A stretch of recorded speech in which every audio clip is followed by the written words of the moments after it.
the nation, and we gotta get it poppin', dropping facts over feelings, and you know we're never stopping. To everyone that is rocking, get ready, cause it's CC for life. No matter what's in front of us, y'all know we're ready to fight. ACF a sports junkie, always keeping it funky with that raw and uncut Thursday, Sunday, and Monday. Talk to them cause they talk back. People hating while they debating, keep it real wherever their thoughts at.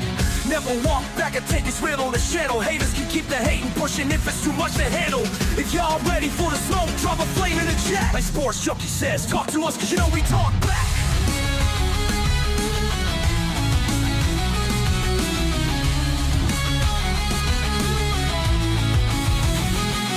We the nation, and we gotta get it poppin', dropping facts over feelings, and you know we're never stopping. To everyone that is rocking, get ready, cause it's DC for life. No matter what's in front of us, y'all know we're ready to fight. ACF a sports junkie, always keeping it funky with that raw and uncut Thursday, Sunday, and Monday. Talk to them cause they talk back. People hating while they debating, keep it real wherever their thoughts at. Never walk back and take, it's real on this channel. Haters can keep the hating pushing, it's too much to handle. If y'all ready for the smoke, drop a flame in the chat. Like Sports Junkie says, talk to us cause you know we talk back. You know we talk back. You know we talk back. You know we talk back. Come on. You know we talk back.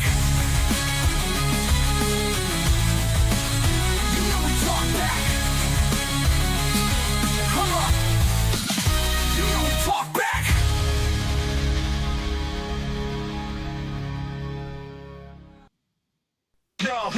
You know we gotta give facts over feeling. Angry Cowboys fan and Sports Junkie straight chillin'. If you want that raw and uncut with them Cowboys facts, put your comment in the chat cause you know we'll talk back. Leave the hating at the door and just chill with the vibe. And if you with it, hit the like button and subscribe. If facts over feeling, this is how it's designed. So buckle up everybody and enjoy the ride.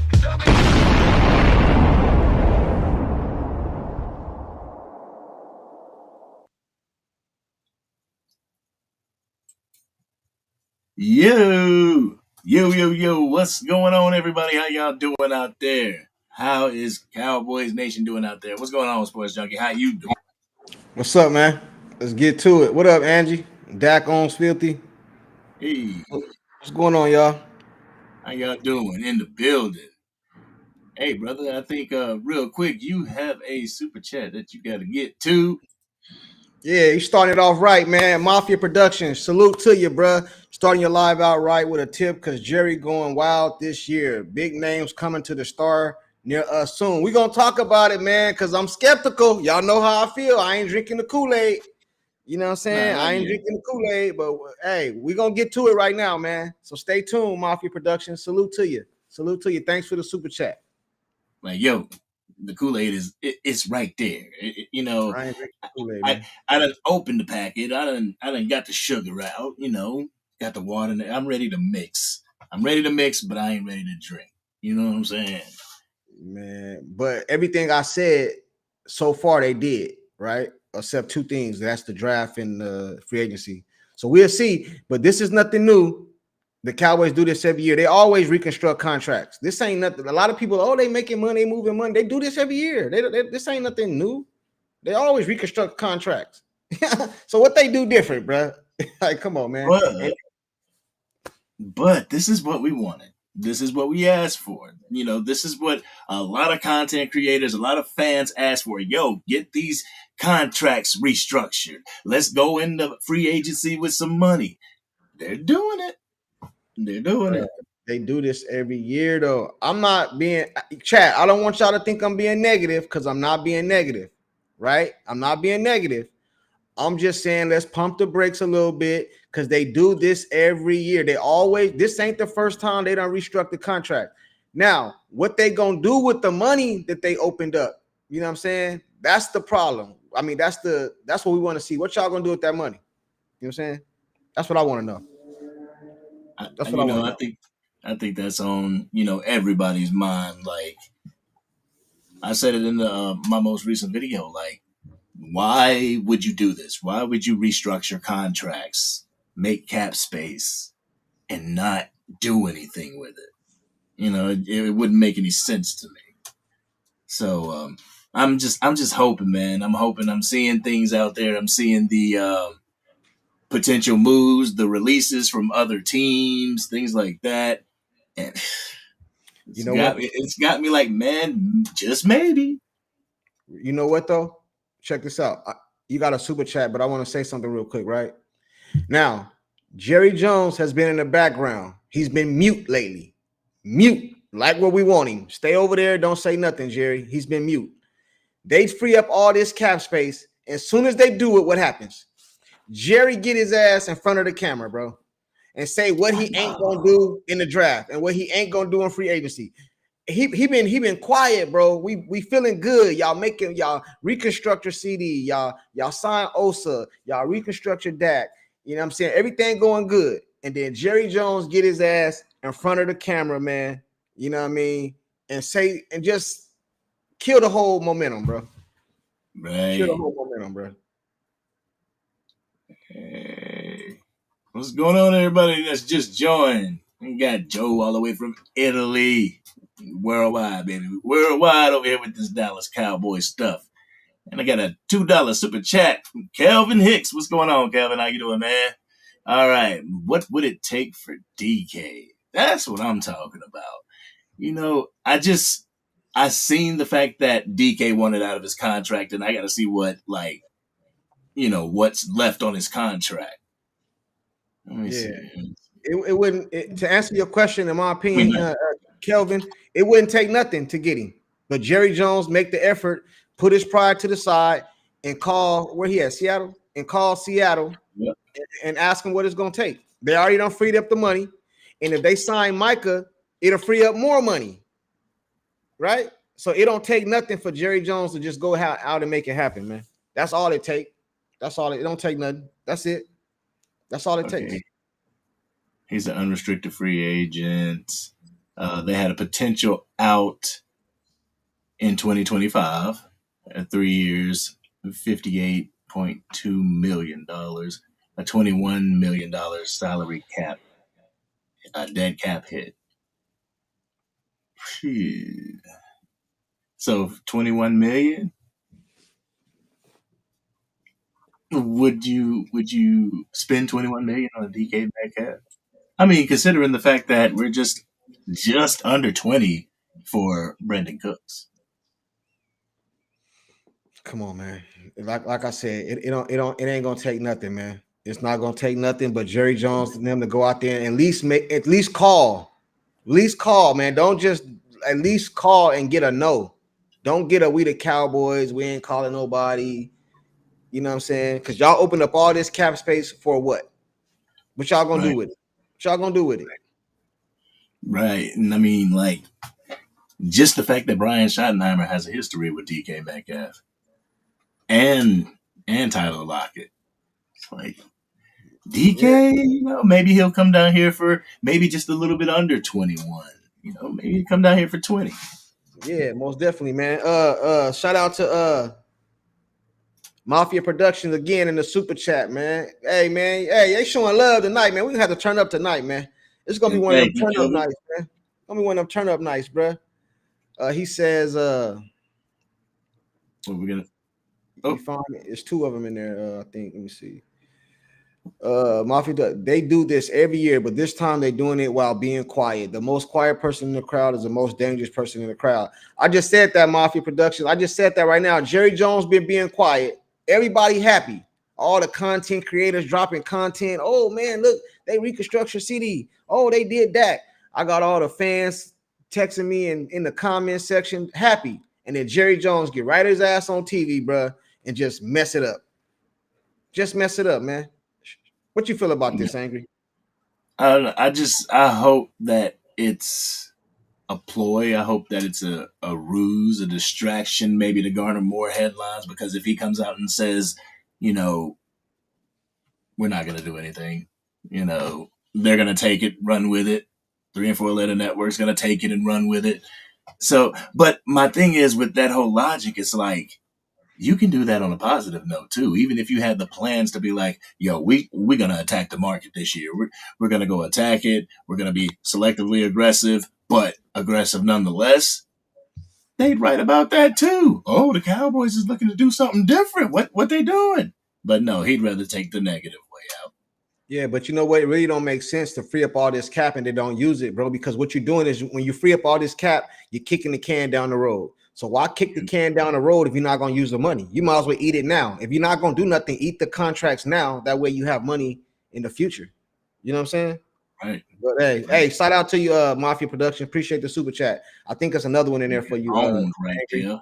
Owned. It's another. That's another. you. Nah, that's another one for you, bro. Mafia Productions.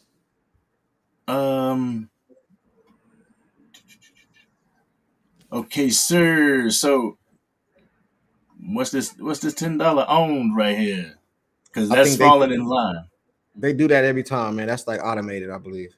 Oh, okay. Appreciate you for the support. All right, going real quick, going down. Mafia Productions in the house. I appreciate you, bro. Appreciate you for the $20 super chat. Thank you. All right. And this one's for my boy Angry. Drink that Kool-Aid, bro, because this year is different. He told me to drink it. Man. Hey, Mafia, man. What up? I thought we was. See, you tell him one thing and could tell me. Come on, bro. I thought we was on the same page here, man. You know what I'm saying? I ain't drinking no Kool-Aid. Tastes good. I ain't drinking no Kool-Aid, bro. I'm telling you, hey, you setting yourself up to get your hopes up, man. Hey, chat, it's gonna be a video coming soon from Angry. Y'all know when he get mad. Have y'all ever seen him mad? Do a video when he upset. It's gonna be a video coming soon from Angry. Disappointed, man. It's gonna be disappointing, and I hope I'm wrong, chat, because I don't want to be negative. I do wish the best for the Cowboys. I'm a Cowboy fan. I want them to, but at the same time, I got to keep it real. You know what I'm saying? Right. I got to keep it real. I mean, there's a difference between really having a positive outlook on your team, like things are looking different. It's getting me curious. It's getting me excited because that curiosity is excitement. So if that's drinking the Kool-Aid, then yes, I've drank the Kool-Aid. No, but they do. But I mean, I also have into perspective, like I know Jerry and Steven, and I know what the front office has done in the past, so I have that in my mind. That is my floor. We hit the floor. I'm not gonna go crazy, but if we break through the ceiling, then wow, bro, they do this every year, man. What? Let me ask y'all this: what have they done different this season that they have never done before? This offseason, what have they done different? It's like I don't understand the excitement because they do this every year. This is nothing new. You know what I mean? Now, the next ball that should drop is Micah should be getting an extension because that will open up more money. But then again, what would that be doing differently that they haven't done before? They always reconstruct. You know how many times they restructured Zach Martin and Dak? And all these players, they do this every year. They do this every year, but they do it in dumb times too. There's been times where they haven't done it in front of free agency. It's just different moves that's happened. Every team does this every year. You know what I'm saying? Every team restructures. Right. But I don't know. I just see movement that's different this year. It feels different, huh? I feel you, man. I feel you. You know what I'm saying? Now, I will say this.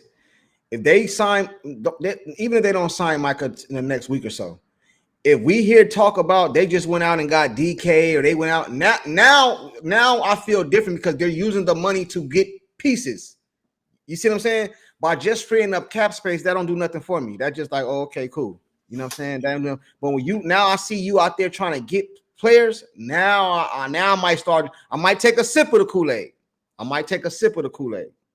See, but if people continue to stay on guard like that, they will never sip the Kool-Aid. Because at first it's like, it's like y'all ain't even restructured the contracts. Y'all ain't even restructured that. Y'all do that, then I'll take you serious. Restructure. No, y'all wait till free agency and all right, I'll reconsider. It's like every time they do it, every time they complete that task, the goalpost kind of gets moved back. You know what I'm saying? Like at some point, you gotta either get in the pool or stay out on the side. You know, I mean, But people did say you drinking the Kool-Aid is a bad like it's a bad thing.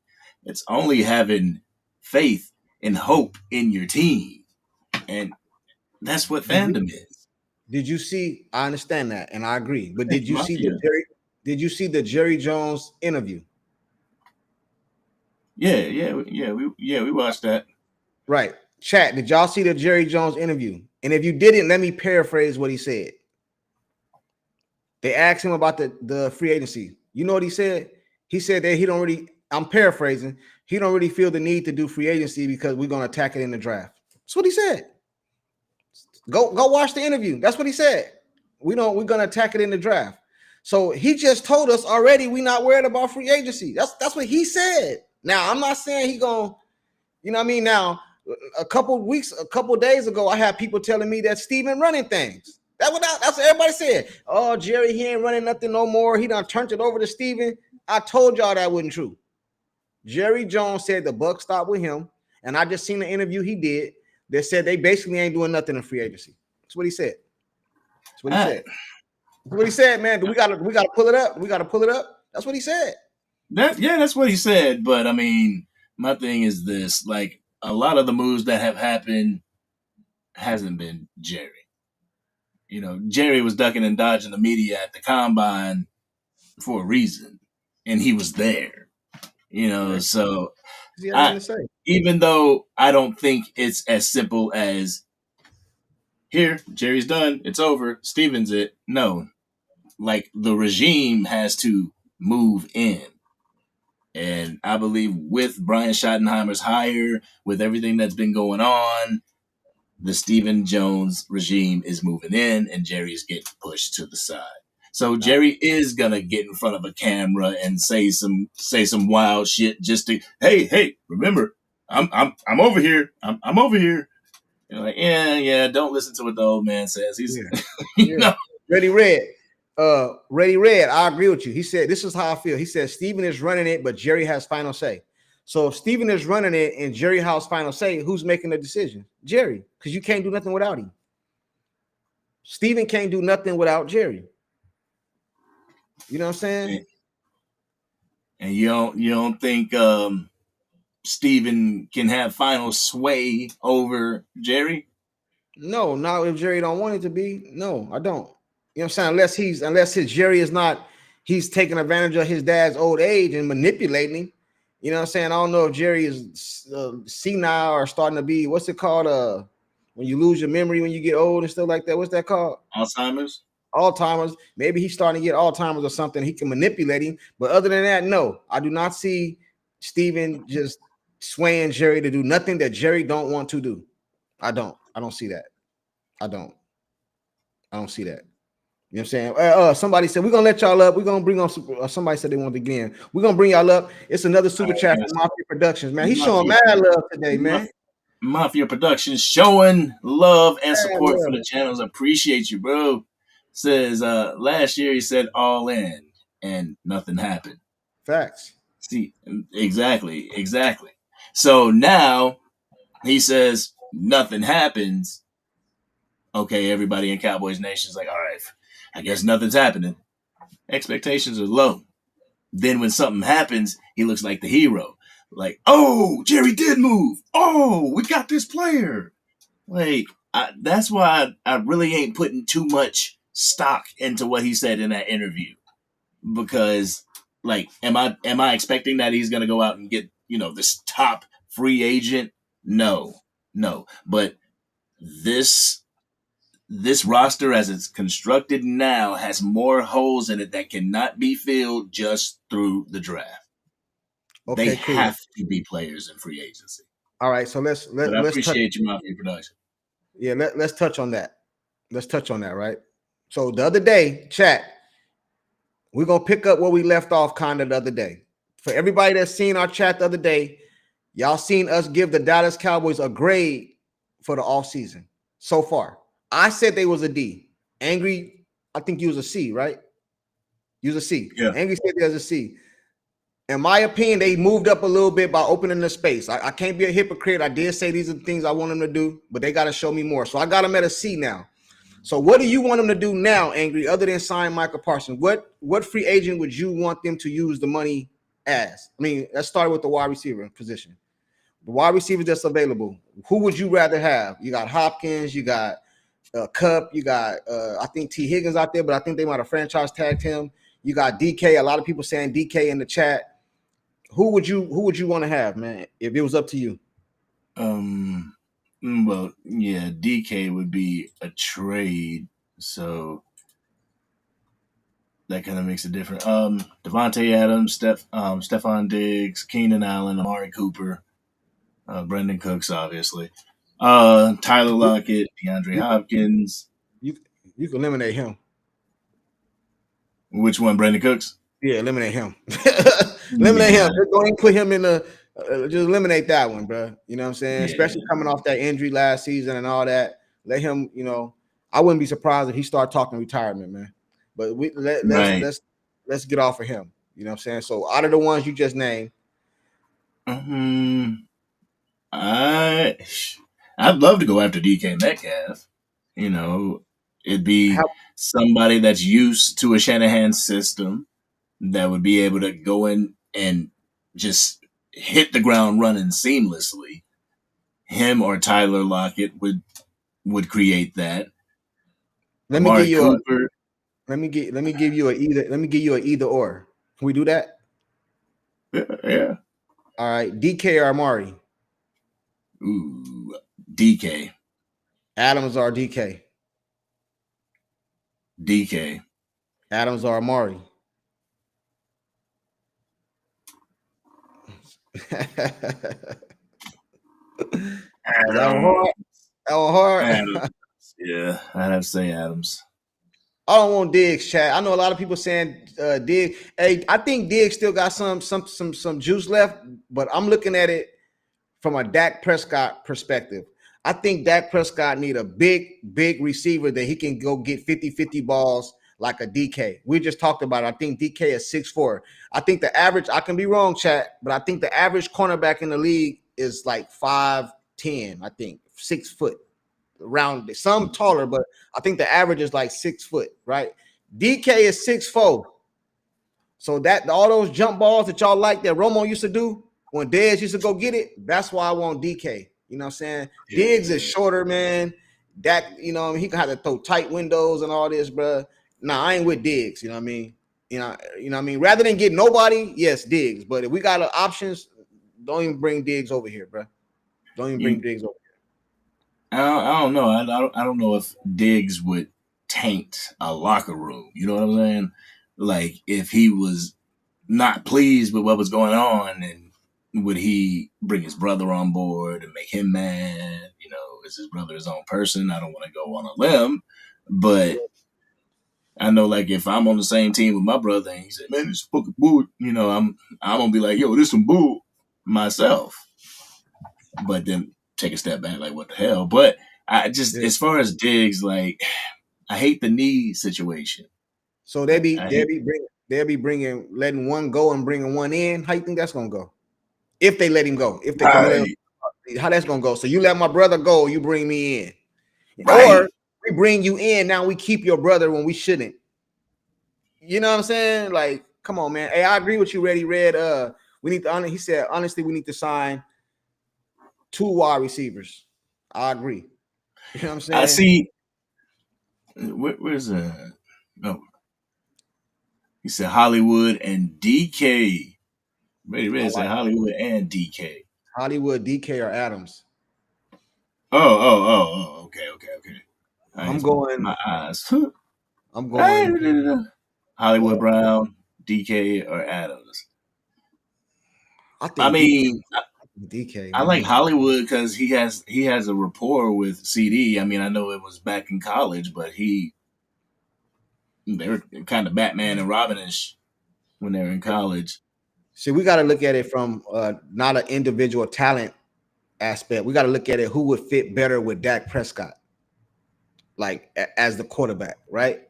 Because it changes things. You know what I mean? Like Adams is like an elite route runner. He's like the Amari Cooper. You know what I'm saying? He's like an elite route runner, especially in his heyday. DK is like a jump ball specialist, big receiver, physical. He's like a AJ Brown almost. Yeah. You know what I'm saying? You know what I mean? Then you got Hollywood. So which one of these fit better for the Dak Prescott as the quarterback? And I think it got to be DK. See, I would get DK on the outside, and then I'd go give me another receiver for the slot. You know what I'm Well, saying? You know what I well, I mean? mean, That's what I would do. you gotta find a receiver that, if he is a slot receiver, that he's able to play the perimeter as well, because CeeDee does a lot of his dangerous moves in the slot. So got to have somebody that'll be able to change it out with him. Yeah, but I think he's gonna play. I think he's gonna play on the outside a lot this year. And I know Turpin be in the slot sometime too. But he's not gonna be an every down receiver. You know what I'm saying? You know what I mean? Y'all remember when we had Cole Beasley, man? He used to tear that slot up, man. Y'all remember Cole Beasley, man? Oh yeah, man. I Man, like Cole. he used to tear that slot up, man. We need a elite slot receiver. You know what I mean? Yeah, but I like decaf, chat. I like decaf. For real. DK Metcalf, man. Yeah, that's Cooper the Cup. person that I would eventually Man. go with. They saying Cooper Cup, Todd Church. See, that's what I'm saying. Cooper, I don't want to go with any player that has a lot of injury history. You know, No. I don't want Cooks, man. I'm sorry, bro. like, I don't. and I mean recent injury history, not something that happened in college or something that happened at the first of his career. No, it's recent. Like, I just can't rock with it. So process of elimination. No Diggs, no Cooks. I'm not with. What about Cooper Cup? That's what I'm saying. I would You're not pass either? on Cooper Cup. Oh, I thought you was talking about Cooks. My bad. No, Cup. Yeah, I would just pass on Cooper Todd Cup. Church. He said DK is not a tier 2 free agent.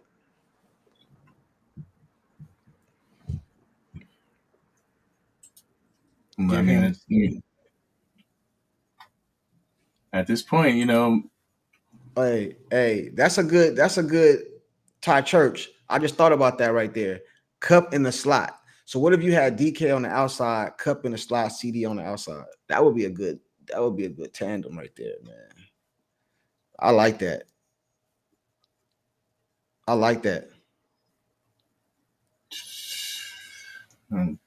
Angry Jerry still believes he has given Dak and coaching staff enough to make a deep playoff run, and they didn't do it. He panicked and resigned Dak. Well, I mean, yeah, I mean, he panicked and resigned Dak. Like, he didn't stick to his guns and make him play out his whole contract. But I don't. Well, yeah, Jerry believes that he gave him enough. Yeah, you're right. Lazard from the Jets asked for a trade. Everybody asking for trades, huh, man? You know what I'm saying? Man. Hey, what do you think about that? Lazard asked for a trade too. That's what he said. See, I'm not sure. And people don't want to play for an organization where they feel like they have no future, where it's just going downhill. They lost their quarterback. They lost their wide receiver one. I'm like, man, I'm getting off this ship. So Lazard only came there for Aaron Rodgers, if I'm not mistaken. Yeah, we got a lot of people asking to come up. Angry, you want to drop the link now, or you want to wait? Hey, I just seen some. Hold on, give me a second. This is a good one right here, man. I was just thinking about this. I can't find it, but I know somebody said, do you think that'll hurt CeeDee Lamb being with somebody just as good or better on the same team as him, with him not being the number one receiver? If DK go over there, is CeeDee still number one? If Adams go over there, is he still the number one? Like, how do you evaluate that? How do I evaluate that? I evaluate that in your play, man. If you going out there and I mean, it all depends. It all depends on what the scheme is going to be. If the scheme's going to be a run heavy scheme, then either of them ain't going to have the numbers that they're accustomed to having. But It's, if it's the quarterback is pretty much picking one person, I think like CeeDee being the younger one, he's going to be getting the more looks. yeah, but what if he don't? So is CeeDee, because we know CeeDee can be, I don't want to say diva. Let's not go there. But he can be easily frustrated. Can we say that? Can I say that? Can we say easily frustrated? That makes sense. Yeah. Easily frustrated. Okay, cool. So CeeDee can be easily frustrated. So what if he go out there and DK or Adams or whoever they bring in is getting more targets or getting more yards, reps, touchdowns than him? Do he go over there and be a happy teammate? Oh, well, or does he take it personal? Because you know these dudes want to put up their stats, man. You know that, man. You know they want to put up their stats, bro, and they want to get the ball. You know what I'm saying? Yeah, I mean, I understand that, but at the same time, like I remember when they did Dez Bryant dirty, and he pretty much he forced Tony Romo to throw him the ball and stuff like that. But I don't know. I don't see a universe where DK Metcalf is on the field and CeeDee Lamb is on the field and CeeDee Lamb's clamped up enough to not get the ball thrown to him. If he's not getting the ball thrown to him, then it's premeditated. Like Yeah. Especially if they're gonna have a run game, like they said. You know, I think they both gonna eat if we get a run game. It's another super chat in there, but I think if they gonna run the ball, man, listen, bro. Hey, chat. Y'all heard what I said the other day. Let's make one side of the ball elite. You know, that's what I want, man. Super chat, Mafia Productions. What up with you, man? Hey, them taxes came in, man. Y'all got that tax bread, bro. You know what I'm saying? Shout out to Mafia Productions, bro. He say, get any one of them and get a good first or second round, and that would be our number 2, and switch 1 and 2 places with CeeDee with Lamb towards the end of his contract. Well, just because we get a free agent, I still want to get one in the draft. I hope that's not what y'all thinking in the chat. Like we go get 2 receivers and we skip the draft. Nah, you know what I'm saying? Nah, I said personally, I want 2 skill positions in the first 2 rounds of the draft. I said that. 2 skill positions in the first round of the draft. Wide receiver, running back, man. I want one side of the ball to be elite. If it's not going to be the defensive side of the ball, let's make our offense a top 5 offense in the league and make our defense a bend but don't break. You can win like that. You know what I'm saying? I feel that way. You know what I'm saying? I feel that way. Right. I feel you should get a wide receiver in free agency as well as the draft. Like double dip. Get you a running back in the draft as well. I'm hearing reports of Jerry Jones talking about we're not really in the market for a running back at 12.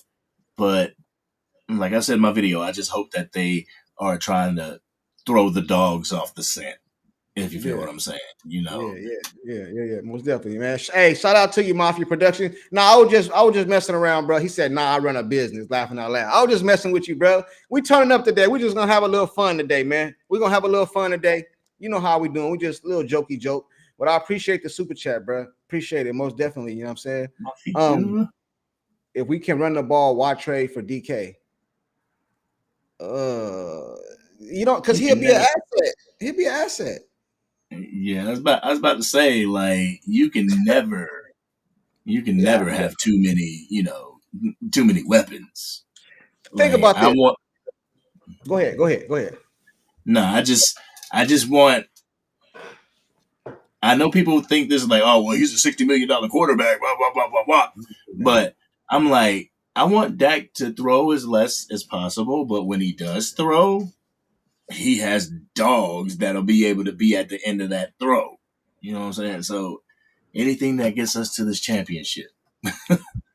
What I would be trying to do is get my 4th running back for Mingo, man, and go and get me some receivers, man. Think about it. Think about our wide receiver core: Cooks, Tolbert, CeeDee.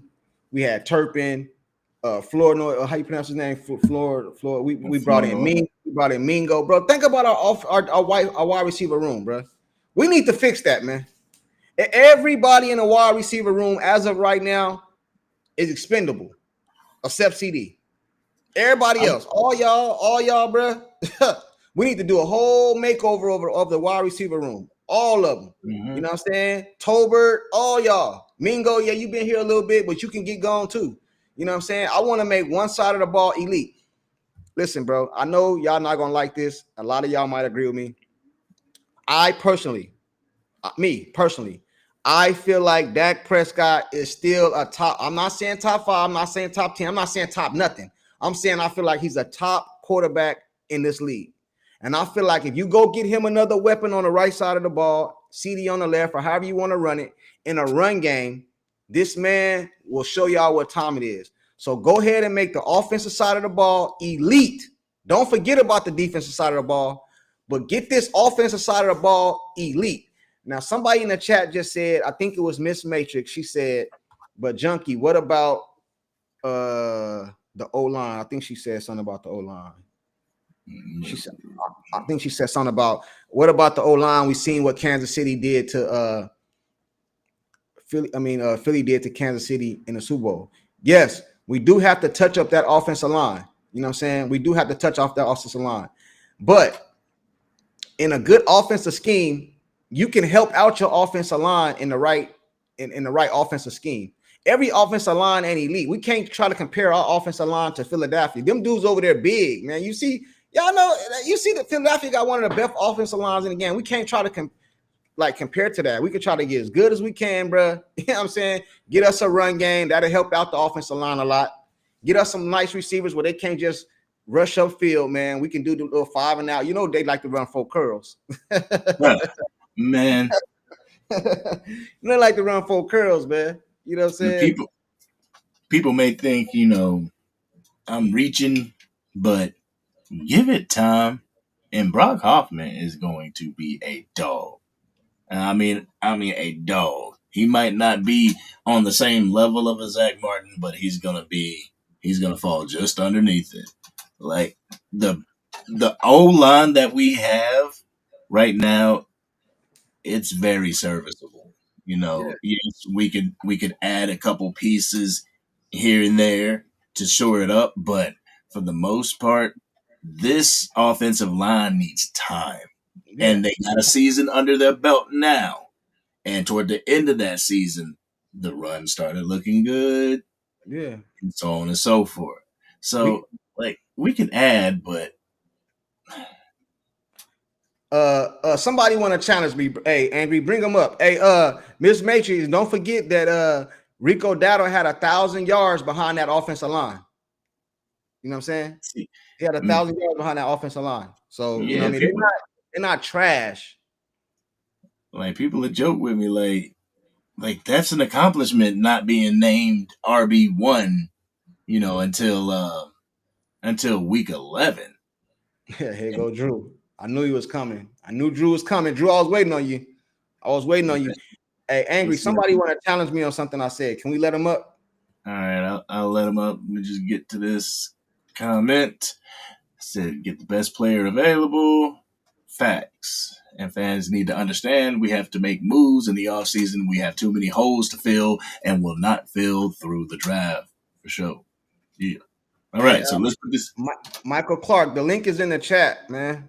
The link is in the chat. The link is in the chat. Hold on, let me put it in there on my side. I think he's on my side. Absolute facts. Like there's too many holes to rely solely on the draft. Like I feel cornerback has an issue and may need a veteran presence there. I think they're gonna try to rely on Kalen Carson's to come back and do something while Trayvon is either out or gone. But I put the link in the chat just to let y'all know. It's in the chat, Michael Clark. He said he wanted to challenge me on something I said. I don't know what I said. He said he got some pushback. All right, here we go. I got a small. What's going on? What's going on with you, Angry? What's going on with you? How you feeling, man? Oh, man, what's up with you, Junkie? What up? You're not Michael Clark. Yes, I am. Oh, Yes, okay, I okay. am. I was used to the hoodie. Okay, okay. What up, man? What's your pushback? What's your pushback? It's all in fun. All right. So What's your my pushback? my pushback is Let's I get to find it. it, when it comes to the offensive line, I understand getting depth pieces. I understand getting depth pieces. Yeah. There is no reason why we need to expend a first, second, or third round, maybe even one of the fifth rounds, and on offensive. Got to give these guys some time to gel. You got to give these guys some time to gel. Like we can let wide receivers, running backs, even fullbacks, Hunter Lipke, for example. What exactly has he done on the field? You know what I'm saying? But we're giving him time to develop. Why can't we give Tyler Guyton time to develop? You know what I'm saying? We gave Terrence Steele time to develop. Why can't we give Tyler Guyton some time to develop? I need everybody to understand. Not everybody is a Zach Martin or a Tyron Smith. Not everybody's a Trent Williams. Those guys, they're anomalies. They don't happen every day. You know what I'm saying? Right. If I did have any pushback for you, Junkie, Hold on. Before you go on, I just agree with everything you said so far. hey, I said I did a video earlier, bro. I said don't be messing with no offensive line, no defensive line.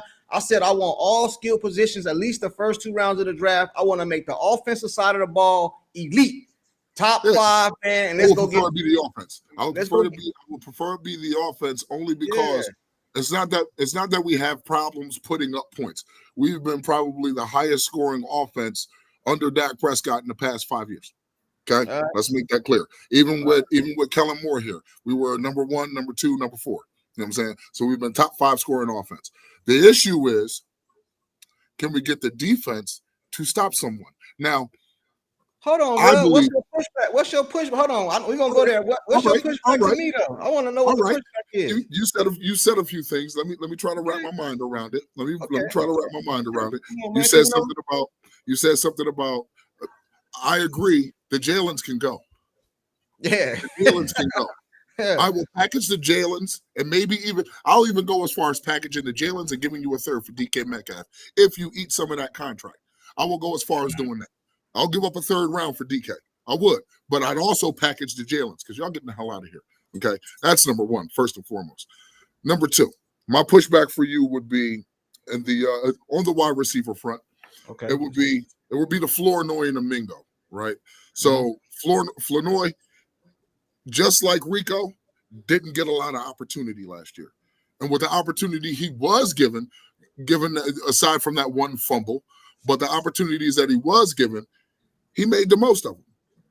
We saw what Mingo was able to do last year. He was open, wide open, wide open. The backup quarterback couldn't get him the ball. He killed Quinyon Mitchell. The quarterback couldn't get him the ball. Think about it, right? If he'd have scored, if that ball was on time and accurate, that's a touchdown. That changes the whole scope of that game. That changes the whole scope of that game right there. Because then they'd understand, all right, we can't just watch CeeDee. We can't. Right, hold on. We got to keep our eyes on this guy. So if there's any pushback, that would be it. Can I respond? You want to go angry? No, go ahead. Let me respond to that. I agree with everything you just said, except when it's other players available. If it's other receivers available, as far as free agency? Yeah, if I can bring in somebody better than Floyd, I'm not. If we don't have nobody, of course you don't get rid of them. But if it's other players available, you can package them with the other Jalen's. You know what I'm saying? That's what I'm saying. Like, so we agree then. Ain't no pushback then. You know what I'm saying? I ain't saying just kick them out the door. I guess there is zero pushback here. I ain't saying kick them out the door. But if we got Adams, DK, just Cup and all these other receivers just available, they gotta go, bro. Now the Cooper Cup thing. It would be good if he was 28. He's 32. Right. The Devontae Adams thing. It would be good if he was 28. He's 32. I'm pushing for DK. I'm putting it. Yeah. Devontae's 32. So I still take him over Mingo, Flournoy, and any of them Jalen's. I'll give you that. I'll give you that. I'll give you that. Resume alone, we know Devontae Adams is him, right? Resume alone. But somebody also said something about, well, if we're gonna push for a wide receiver, their contracts have to at least match up with Dak Prescott and CeeDee Lamb. That's where DK comes in. DK is 27 years old. Bro. DK is 27 years old. He is a true X receiver, 6'4", 230. You know what I'm saying? Run a 4.4 40, still at 27. That dude is a problem. Yeah. He's a big, strong back. He's a big, strong receiver, and he can run block. So that's also giving Shotty exactly what he wants from his wide receivers, correct? Because he wants to run the ball. So if Ryan Flournoy was known as a blocking receiver and Jonathan Mingo was known as a blocking receiver, and now you push to get DK Metcalf, who's also a blocking receiver, do you understand what that does? Now it takes some of the pressure off your tight ends because you have 3 big body blocking receivers. Right. That takes a lot of pressure off of your tight ends. That actually takes a lot of pressure off your offensive line. You know what I'm saying? Is you drinking the Kool-Aid too, bro? Let me ask you a question. Is you drinking the Kool-Aid too, bro? So they done opened up all this cap space, and we got all these. I am not sponsored. We got all these dudes up off here drinking the Kool-Aid. So what I'm trying to ask you is, hey, bro. I am not sponsored. All right. So you're not drinking the Kool-Aid. Because we talking about all these receivers and all this, like Jerry about to do that. We speaking in hypothetical. Because me personally, I don't believe Jerry Jones doing none of this. I don't believe he's about to do none of this, bro. I don't. This is what we call hopium. This is the time of the year what we call hopium. We hope that Jerry gets out of his own way and actually does something. I enjoyed his silence for these past few weeks. I really did, because with his silence, things got done quicker than when he was talking. You know what happened today? And then what happened today? Okay, he spoke. What did he say? What did he say? What he said, what he alluded to was no, alluded. What did he say? Because what he said and what he alluded to are two different things. The question that was posed was, does this give you room to do what you want in free agency? Well, I don't think necessarily I have to go look in free agency, but he also alluded to playing in free agency. If you listen, finish that sentence right there that you said. He said, I don't feel the need to have to. I mean, I don't have, no, his actual words were, I don't feel the need we have to do anything immediately in free agency before the draft. Exactly. Those were his words. Now, just like everybody keeps saying, oh, well, last year he said all in. No, he said, we are all in on our guys. No. Hold on, bro. I gotta push back. He came later. No. That's not what happened, bro. And he came later and said on my guys. That wasn't in the same interview. No, it wasn't. Nah, man. I watched it. We're gonna have to pull it up. Nah, man, that's not what he said. Nah, man. He said that later. Sitting in the sun with a visor on. Okay, he definitely said it. He definitely said later. We're all in on our guys. That's all I'm going to say is we're all in on our guys. You can be right. I think he said it later, but you can be right. He said it before and later. So I mean, he definitely said it. You know what I'm saying? Those were his words. Now, just like y'all said before, the media will take what he says and they'll spin it to their liking. That's exactly what they did. All everybody heard was all in. Nobody heard our guys. I listened. He didn't say that. In on our guys. Those were his words. People chose. We're all in. Most of Cowboys Nation chose to dismiss on our guys. I know he said it, but I think he said that later, though. Oh, no, bro. Listen, I heard the key words, all in. That's where it is right there. You know what I'm saying? You just said it. Man. I watch all of y'all. You, Angry, CFT, Watch Lombardi. I watch all of y'all. Okay, there isn't one that I missed. I watched Girls Talk, Boys Talk. I watched The Break. I watch it all. I try to stay from mixed shots, but I watch it all. You know what I'm saying? And I listen to everything that everybody tells me. I don't got time to watch ESPN. I got 2 little kids who don't like disinformation. I don't like this information. Hey, I got people in the chat telling me I'm right, bro. I don't know, man. Well, those people in the chat also chose not to hear on I our don't know, man. I got people in the chat telling me I'm right, man. Well, I got people. I don't need anybody in the chat to tell me I'm right because I know what I heard. Like when I hear, I'm not gonna sit here and defend the Joneses.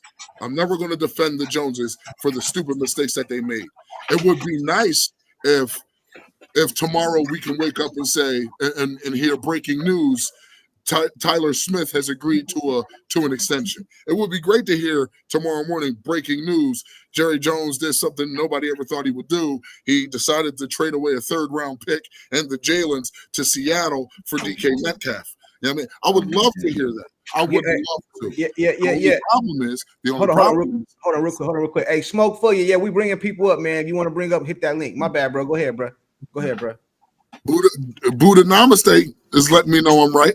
Yeah, he said that. Hey, Buddha, what up with you, man? I ain't seen you in a minute, man. What up, Buddha? Hey, but hey, yeah, we got the link in the chat if y'all want to come up, man. Hey, what's up, sweetheart? I already fed her. Yes, ma'am. Hey, he might have said that. Love you. He might have said that. I just heard all this. Just like I heard selectively aggressive. That's all I heard when he said that. I take keywords, I guess. Okay. Yeah. Back in the house. What do I need to drop the I'm on a phone call with the wife. What's up, children? I'm sorry, sweetheart. I'm on a podcast right now. Do I have to drop the link again? I'll drop the link again in the comment section. I think they want hot fries. Heard that? Well, enjoy your hot fries, babies. Trying to get my money up. What's good? Hey, what up, man? Yeah, I remember you came up a few times too, Buddha, man. Hey, man. I like rocking with Buddha, bro. Yeah, he has interesting takes. JB always has that. LT now, what the Cowboys need to do from this point on is after getting the Osa contract done, after getting Brock Hoffman done, after tendering Turpin, you know what I'm saying, which I hope that they get at least a 3-year deal done with him worth at least $20 million. You know what I'm saying? After all that, getting Micah handled, then you go into free agency. Get me Jair Alexander. I am super fine with that. I doubt he'll take much. You know what I'm saying? To get me either a DK Metcalf or a Devontae Adams. I don't want Cooper Kupp because I don't think that that's enough. I'm sorry. I just don't think Cooper Kupp is but see, that's the problem. CeeDee is also a slot receiver. But he didn't do most of his work in the slot. Not last year.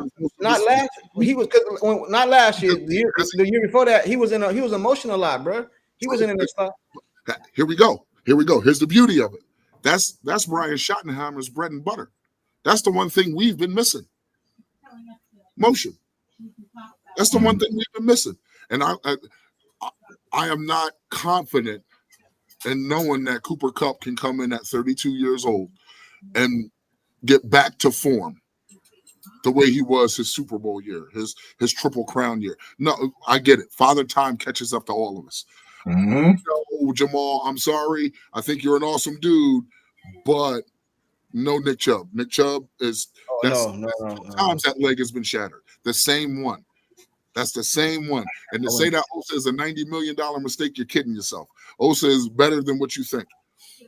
He took a little discount. He took a little discount too. Exactly. So what more could you ask for? You get that 1 tech, 3 tech guy that you wanted. You know what I'm saying? Now you can go find another one and Jonathan Allen, and then draft one and Deion Walker, and then you can go ahead and get a Devontae Adams or a DK Metcalf, and then go get me Jalen Royals or Matthew Golden. How much he gonna want? Say it again. How much he gonna want? Who, yeah, how about Adams? What he got on his contract? Adams. DK has 2 years left on his contract in Seattle. Worth $31 million. Not APY. That's his total contract. $31 million. Now, if you can get Seattle to eat at least half of that, break it down to say 15, 16 million, it's doable. It's very doable. But Dallas don't like to pay. Do you see that the Philadelphia Eagles just paid Saquon 20? They don't like Dallas don't like to pay. They have the means to do it. They have the means to do it, and they have to know how to do it. This is something we've all been talking about for the past couple of years. Since I've been watching you guys, this is the one common thing that everybody talks about when it comes to the Eagles, how savvy they are with the salary cap. There is a reason why they have the team that they have. They drafted well. They drafted a bunch of criminals, you know what I'm saying, who just know how to hit and hurt people. You know what I'm saying? And then they sign those, they get those guys, and they do what we should do.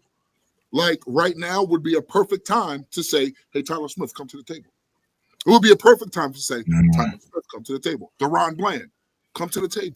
It would be great. It would be the perfect time because you can get them at a cheaper cost than what you would. You never know. You may get them at a cheaper. Say the who's the highest paid DB right now? Defensive back. I think Trayvon Diggs, wasn't he like 4 years, 83? No, somebody came after him, didn't he? Wasn't the dude from Kansas City? No, it wasn't McKinney.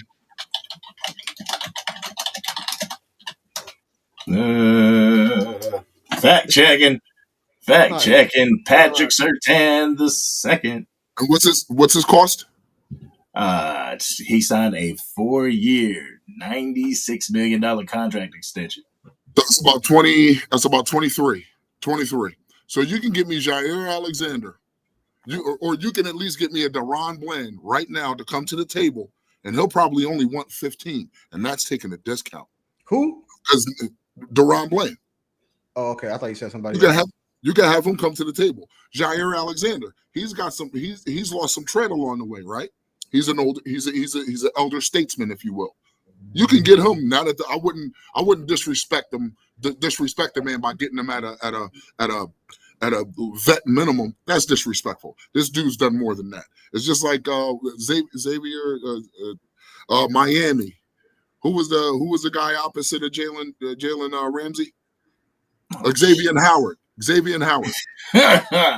When we talked to him last year, he was looking at, oh yeah, I need about 20. Well, check this out, homie. You ain't got no job. So take this, or you're still not going to have a job. Would you bring in Slay? No. He gets basted. I'm sorry. He is a true Eagle. He gets basted. Real quick. Let me do this. I can't find your comment, Mafia Productions, but Mafia Productions sent another super chat. I can't find it on the restream, but I see it right here. It said last year he said all in and nothing happened. Like, you're absolutely right. Nothing happened. But I'm hoping that actually it's kind of the reverse psychology of last year, him coming this year saying, well, nothing's going to happen, and something happens. Quite the contrary. Something did happen last year.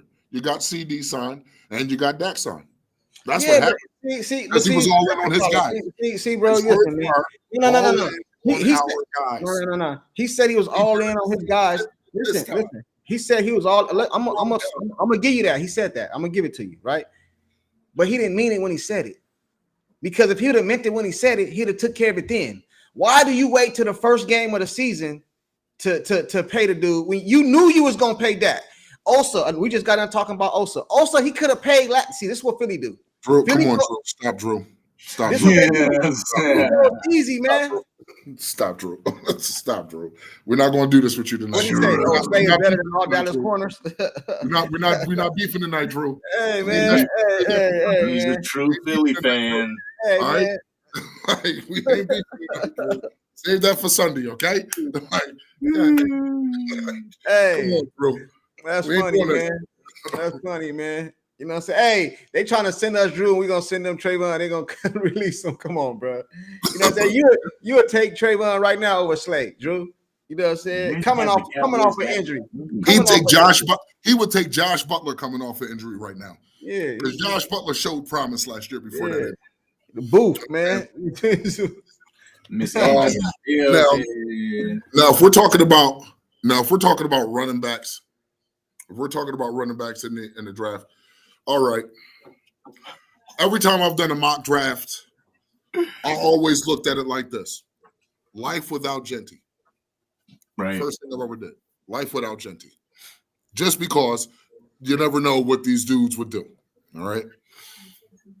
If I was going to go life without Junkie, I am taking either if everything fell into place, I'm taking either a Ted McMillan, a Luther Burden, or pardon me, a Matthew Golden.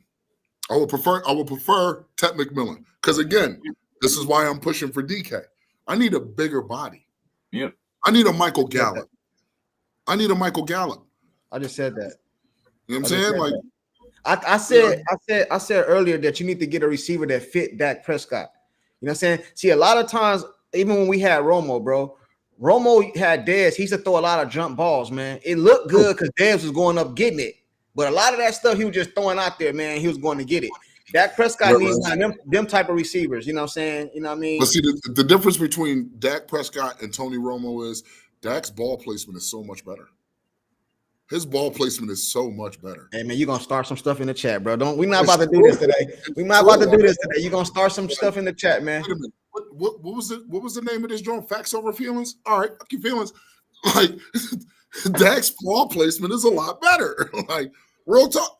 No, I would agree with you, though. But I'm just telling you how to – you got to understand how we get done in this. 4 plus 88 is what? Tell him. What's 4 plus 88? What am I telling him? Tell him how bringing up Dak cause problems over here in the chat, man. What's 4 plus? I need to know what's 4 plus 88. What's what? 4 plus 88. Maybe do math. 92. Get him like calculator. 92, right? 92. Wasn't that how many yards? Wasn't that how many yards it took to score a touchdown on Detroit, Dak's MVP season with CeeDee? 92 yards and a touchdown in the play of the year. I mean, if you have a DK Metcalf on your team or a bigger body receiver on your team, it doesn't even get that far. It won't have to be 92 yards. It'll probably be like a 30-yarder because we have somebody on the other side of CeeDee to take a lot of the pressure off. Mm-hmm. And guess what else that does? It opens up Jake Ferguson. Yep. It helps your halfback in the run game, not even just in the run game, but even in the pass game. Because think about it, right? You got a big body receiver who's able to maneuver in the middle and clog that joint up to where you can play on the outsides. Your Floor Noise, your Mingos, your CeeDees. I'm not even going to invoke the Jalen's. That's just gross. I'm about sick and tired of seeing that. Kevin Edwards, you ain't lying, bro. Those are facts, bro. People don't like to hear it, but those are facts, man. This is true. He said Dak is the number one tight window thrower. Facts, which man. Means, and that goes into the fact that the Tolberts can't get open, or the Jalen's can't get open. You know what I'm saying? They just can't. They can't. I'm sorry, they can't. They can't get open. No one else can get open besides CeeDee, and that's just off savvy and ball placement. That ball that he threw to CeeDee in the Giants game this year, where it looked like it could have been picked because CeeDee split the safety in the corner, bruh. No better ball placement. I don't think anybody can put a ball better than that. Like, so if anybody thinks that up the seam route, he called it. Bruh. Nobody does. Yeah. Listen. Angry, what up, man? Angry, let's get to some of the comments real quick, bro. Let's get them involved, man. I'm throwing them up there. I see a lot of people going crazy in the chat, man. Defensive tackle, defensive end, safety, tight end, and running back is the deepest in draft. I agree. We ain't doing DT or DE in the first 2 rounds of the draft, man. We're not doing that, man. We're not doing that. We're going all positions, man. The way that I do my mock drafts, I actually go for either a defensive tackle or a defensive end in the second round. All right. Yep. No, just because I believe the running back class can stretch to the 3rd round. I ain't taking no chances, man. I feel like our draft should be best players available on the offense. Yeah, BPA all day. First 2 rounds, man. You know what I'm saying? Flat out, bro. Do not come over here with this Taco Charleston draft, trying to gamble and all this, bro, and do these DT and O-line. No, bro. I know we got to shore up that, bro, but I just seen Rico run for 1,000 yards behind that offensive line. You know what I'm saying? Guyton is going to be another year in the league. They should take him and put him back over his original position on the right tackle and get him off that left tackle from up over there, bro. You know what I mean? Let's run it back, man. Run it back, man. I'm going to be honest with you, Junkie. I'm going to be honest with you. Let's go. I agree that Tyler Guyton does need another year, but I think he needs another year at left tackle. But caveat. Why don't put him back at right tackle? Caveat. Two players played better than him this season. One of them, it was their second year. Awesome Richards. I would rather have Awesome Richards at the left tackle. Bro, hold on. Before you say anything else. Do you know the gauntlet that he went against the first couple games in the NFL? Bro, like who's stopping them dudes? Nobody. Exactly, bro. So you can't.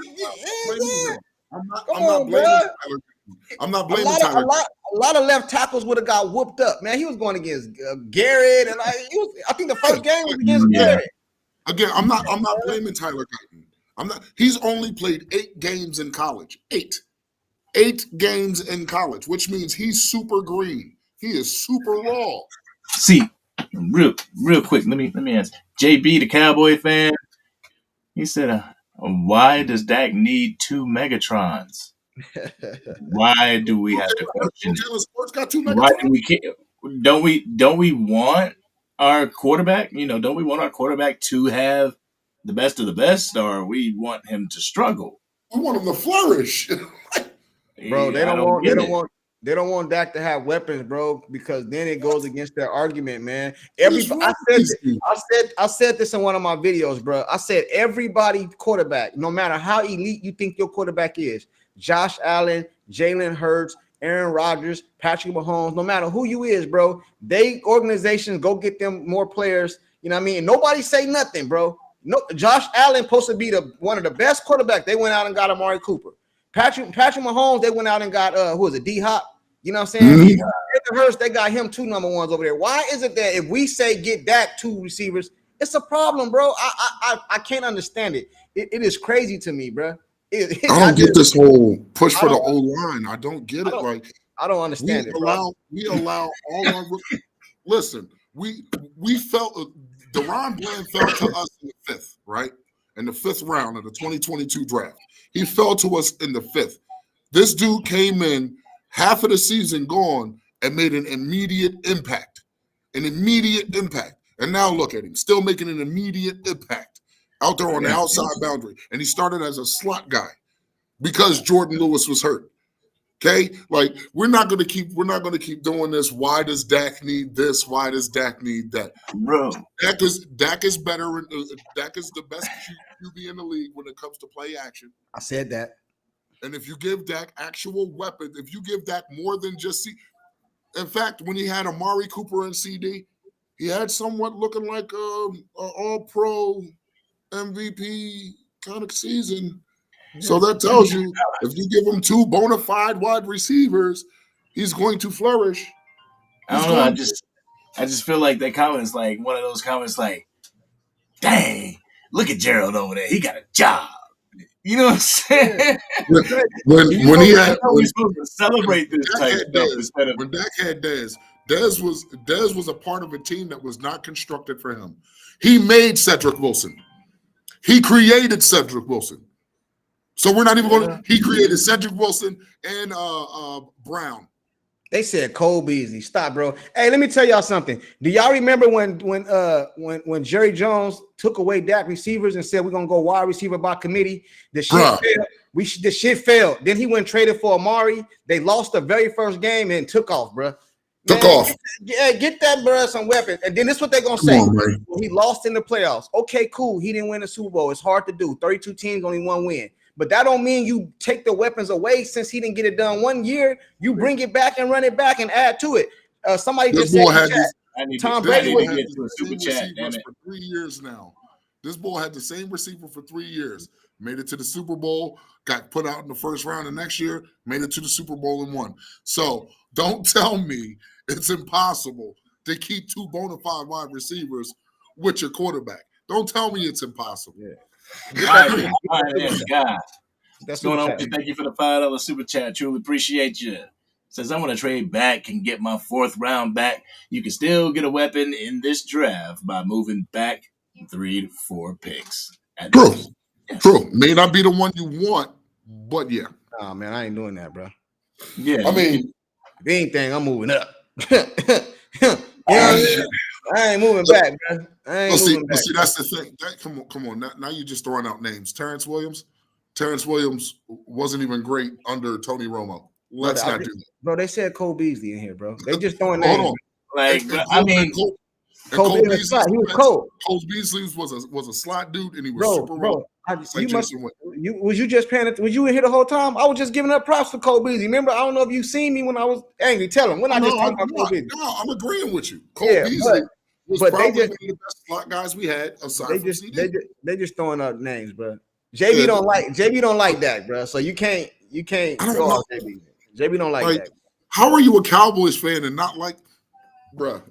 That's like me saying I didn't like Anthony Brown. He was a Cowboy. All right.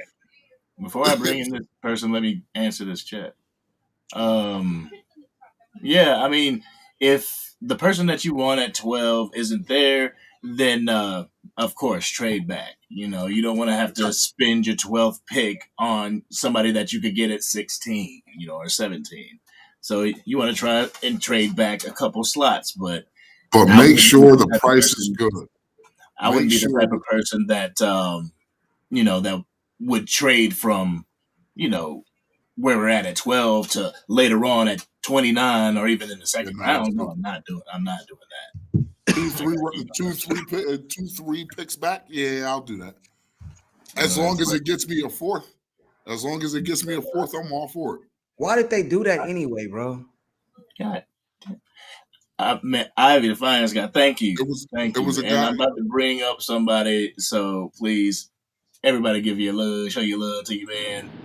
Drew, what's going on with you? Oh, here we go. Here we go. Bro, I'm not trying to beef with you today, bro. It's GM Drew. It's General Manager Drew. No. You do not get paid to do anything for the Philadelphia Pigeons. Come to put you up on game. See, what you guys don't understand, what you don't understand, for the last 30 years, for the last at least 10 years, the Eagles have been the gold standard within the division. That's not true, bro. That's not true, bro. Hold on a second. Hold on. That's not true, bro. Hey. Hold on, Junkie. Within the last 10 years, what team in the NFC East has been to 3 Super Bowls and won 2? And y'all still behind us. And y'all still behind us in trophies. But y'all still behind us. What that say about you? Y'all still behind us in trophies. Junkie, calm down. Y'all still behind us in trophies. Junkie, hear what I have to say, bro. I'm telling you right now, we're talking about today. The Eagles are the world champions. In the division, we're the gold standard because we've been to 3 Super Bowls, 1, 2. You know how? Here's the recipe which Dallas needs to copy, which they won't. Because the fans, most of you fans want the glitz and the glamour. What you guys want is a Ferrari with a Volkswagen engine, right? That's what you.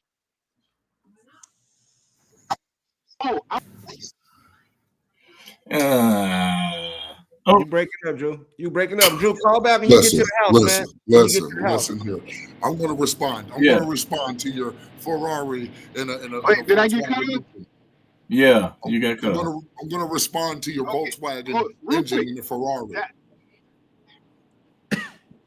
Okay, so let's respond to that. You mean to tell me, for the past 10 years, I keep forgetting that y'all history started in 2000 when y'all actually became relevant. You guys have been the gold standard for the past. Damn it. These guys have been the gold standard, but yet, the gold standard is let's go out and find this piece and that piece and that piece, which every team does. Only one team can win. So if you ask me, the gold standard is Kansas City. That's the gold standard. I don't care about the NFC East. Because if y'all were the gold standard in the NFC East, y'all would win it every year. You would have won it all 3 years that y'all went, didn't go, and win again. I gotta say something right. I gotta keep it real though, bro. Like, you know what I'm saying? Like, Drew a Philly fan, you know what I mean? But I gotta keep it real. I don't agree with his premise, but I understand if he's saying what I think he's saying. As of right now, Philadelphia, Howie is the standard. Like, Yeah. you know what I'm saying? I get that. I get that. Howie is the standard. Now, if we looking at that, I agree with him, bro. You know what I'm saying? Because what Howie doing over there is trying to get better, bro. He bringing in I said pieces. it. But as far as the team, the Eagles, no. I is the gold standard. I completely understand. I completely understand where you're coming from. It's Howie making the moves that he's making. The coaching staff actually doing the things that our coaching staff didn't do in previous years, which was understand exactly what you're Love you planning to too. do and Have execute. fun. Because if last year wasn't any indication that when we played around with the running back, but he still got 1,000 yards in what 8, 9, 10 games, that's got to say something. You know what I'm saying? So if it ties into what Shotty is doing at this point, right? If we'd have stopped playing with our lunch in the beginning of the season and allowed Rico to be that bell cow, he would have been a 14 to 1,500 yard back. Yep. Okay, let's make that absolutely clear. He would have been a 14 to 1,500 yard back, which would have took a lot more pressure off of Dak Prescott, which he probably wouldn't have to run so much and have his shit ripped off the bone.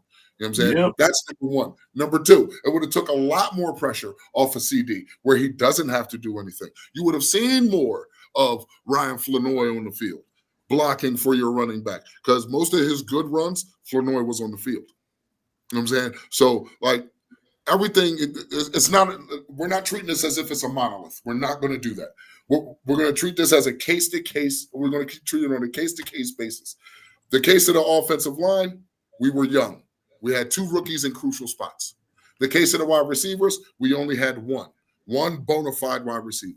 The case of the tight ends, one was riddled with injury, and one just wasn't coming along fast enough until the change of the playbook, and that's after Dak goes down. Hey, you know what I'm saying? I got a question for Drew. I know he's still in the chat. I got a question for Drew. Oh yeah, Mike McCarthy lied. I got a question for Drew. If you take Jalen Hurts and you put him on the Cowboys last year, do they go win the Super Bowl? Because they got Jalen Hurts. You know what I mean? Man. Like, you know what I mean? I know the answer to that question. I know, but what I'm saying is that's how they perceive it. That's how they talk. I agree. That's how they talk. You know what I'm saying? What up, Big Tom? Right. What up, Big Tom? The link is in the chat. Big Tom, you want to come up? The link is in the chat. Tom Brady was, I ain't gonna say it like that. Tom Brady was good, and they gave him Randy Moss. Exactly. Absolutely. But he didn't win a Super Bowl. He didn't Absolutely. win a It's like- Super Bowl, Randy. Listen. I've never understood. I never understood a fan that doesn't want his quarterback to get anything. So what? He's had all these weapons. So what? So what? At the end of the day, we want our team to win, correct? So do you want this man to have to be Iron Man and go out there and do it himself, or do you want him to have help so he has to do not that much? And we always talk about this $60 million. It ain't. I mean, it's not really coming out of our pockets. Nobody's out there buying a fitted every single day. And $60 million don't amount to anything. Matthew Stafford had Megatron and ain't won nothing. And then the moment he went over there with some more weapons and another coach, what did he do? Went right to the Super Bowl. He had Megatron, man. Megatron. Yeah. Now a lot of y'all would say Matthew Stafford, especially JB, the Cowboy fan, because he told me the other day. A lot of y'all would say Matthew Stafford is way better than Dak Prescott. And he had Megatron, and they did not win nothing. I don't even think they went to the. I don't even think they went to the playoffs. I don't even think they went to the playoffs. You know what I'm saying? But the moment you go over there and get him some help, what happens? Come on, bro. We got to keep it real, man. I understand y'all don't like Dak, and I get it and all that. He got to need an all-Madden team. I don't give a damn. It's up to me. He'll have an all-Madden. I don't understand it, man. I don't understand this disdain and hatred for Dak Dakota Prescott, man. Like, this dude is literally the consummate gentleman. He's literally the epitome of a work hard player. You know what I'm saying? Like, I don't understand. And if you just take teams out of it, take the star off the side of his helmet. Take that pigeon off the side of your helmet. Look at it for facts, bro. I don't care how well a quarterback can run. Steve Young could run. But he was no Joe Montana. Let's just make this clear. He was no Joe Montana. Hey, okay. Joe Burrow got Chase and Higgins. What he won? Nothing. But he had Nothing. an offensive line. Give Dak that. Give Dak that. Listen, give Dak that. I'm bringing a man Choctaw on the beat. What's happening, man? Uh-oh. Choctaw Montana. Choctaw, what up, though? What up? No, you don't. What the hell? Well, yo, call back whenever you can. I don't know what just happened. They had Big Time was in the chat too. Big Time in the chat. Another 4 years of media. When does the defense take a hit for that? When does the defense take a hit for the 4 years of mediocrity? Answer me that. They're gonna bring up don't do it. Don't do it, bro. They're gonna bring up the San Francisco game. Don't do it, bro. I'm trying to tell you. We're kind of immune to this, bro. We're angry. We get it a lot. So I guess we're hearing about it. Like, you got to be kidding me. Like, in the Green Bay game, 41 points. That gave up 7. 41 points. Come on, bro. We're not going to do this. Against the Rams, the defense got ran over for 250 some odd yards. 250 some odd yards. We're not going to do this. We are not going to do this. They said send them the link again. If you want a caveat, if you want the caveat, fine. San Francisco, both games. If Dak didn't throw those interceptions, we probably would have been in a better spot. I don't know. If Dak would have completed that pass to CeeDee Lamb, or, I'm sorry, going over to T.Y. Hilton instead of CeeDee Lamb, who was wide open, but he knew he couldn't rely on him, so he relied on CeeDee, his number 1 receiver. I'm sorry. I'm sorry. You got that one. Fine. Seattle. Dak punched on Seattle. Dak retired the GOAT. What are you talking about? And he was firing on all cylinders. Oh, well, no. He was old. But anyway, I want to get to that. Down South Cowboy 504. They don't want Dak to have weapons since he's been in Dallas, and what can he do without this and that? You know, that's something I don't understand either. That's like what we're talking about right now. Just like, why don't you want your quarterback to succeed? And if he does succeed, he has to do it with the bare minimum. If not, he's not a good quarterback.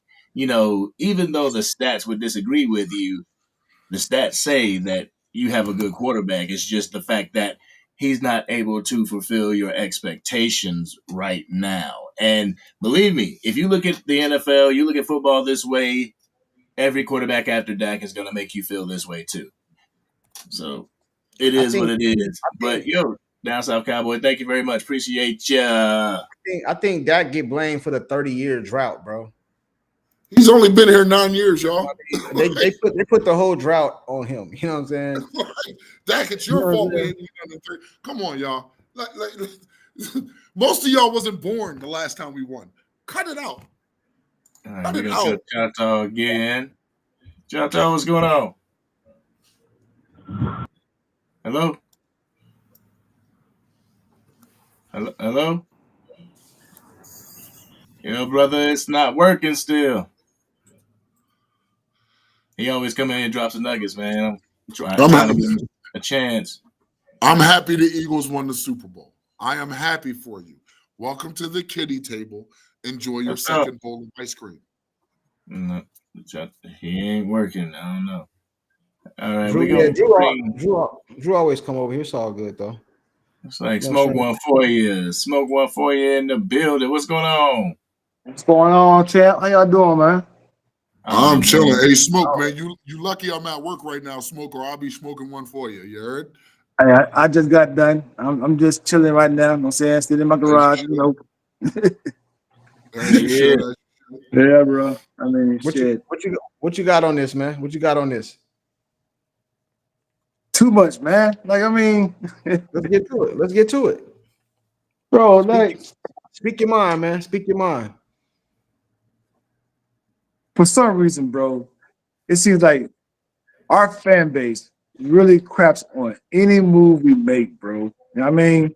And they don't really understand the concept of what got the Cowboys going back in the day. Were we not Running the a ball. running team? Running the We've been a ball. running team forever. Since my What conception. what switched us to being passing team? You know, The only I get it. We get it, right? But now that we're trying to get back to our roots now, it's a problem, right? We can't have everything now, right? We can't have nothing now, right? Is that fair to us? No, not at all. Want me to tell you why we can't have nothing right now? Let me tell you why we can't have nothing. Because they took the past 30 years to screw everything up, so we can't have anything. Yeah, I get it. I get it. But everybody's following our pattern. Yeah, everybody's following our pattern, though. If you think about it, everybody's following our pattern from the 90s. They're following our pattern. Like, literally, our pattern. Having a good O-line, having a stud running back, having a good tight end, having two great wide receivers, and a number one defense. And they follow that same pattern. That's it. That's all they did. And all they do is just run it down our throats. How many good wide receivers do we have on paper? Right now, with us? Yeah, that's not second-year players. One, there we go. Okay. All right. You thank you for answering my question, sir. Yep. I have enough for this week. That is true. They do it the same way, man. They do it the same way, bro. You know, they follow our pattern. They use it on us, and we find a way to get that stuff out of this funk. And it's been 30 years, so I'm glad they're making moves now. I mean, it's showing a little bit different. You know what I'm saying? I ain't gonna lie about that, though. Hey, Angry, I got a question. Last year, when the Giants got Brian Burns, what did they spend on him? Wasn't it like a 4th or a 5th round pick? It was a lot. Shit, nigga, I don't pay attention to the Giants. No, there's a reason why. There's a reason why I'm asking. There's a reason why I'm asking. So we got Eric Kendricks, and that was literally the only free agent move that we made, right? But literally the only free agent move that we made. The Eagles went out and got Bryce Huff.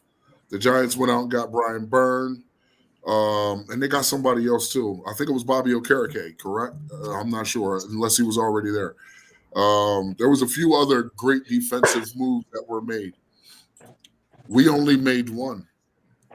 And the one move we made was good. It was a good move. It just didn't move the needle. It didn't move the needle like it. If the Giants' offense, if their quarterback play and offensive line play were anything better than what it was last year, they probably would have made the playoffs. We got hurt too, bro. People forget, man. We did. People forget, man. We're banged up, man. We didn't have. Yeah, a lot of injuries killed us, bro. All our depth left them with the Washington. You know what I'm saying? That's where all our depth went, so we didn't really have depth. And the depth that we did have actually played pretty damn good, if you ask me. Bro, all our starters, bro. It wasn't second. All our starters was hurt. Damn hell yeah. Damn near all. It was like 7 or 8. What was it? Diggs, Bland, Dak, Micah, D-Law. Bro, everybody was Sam hurt. Williams.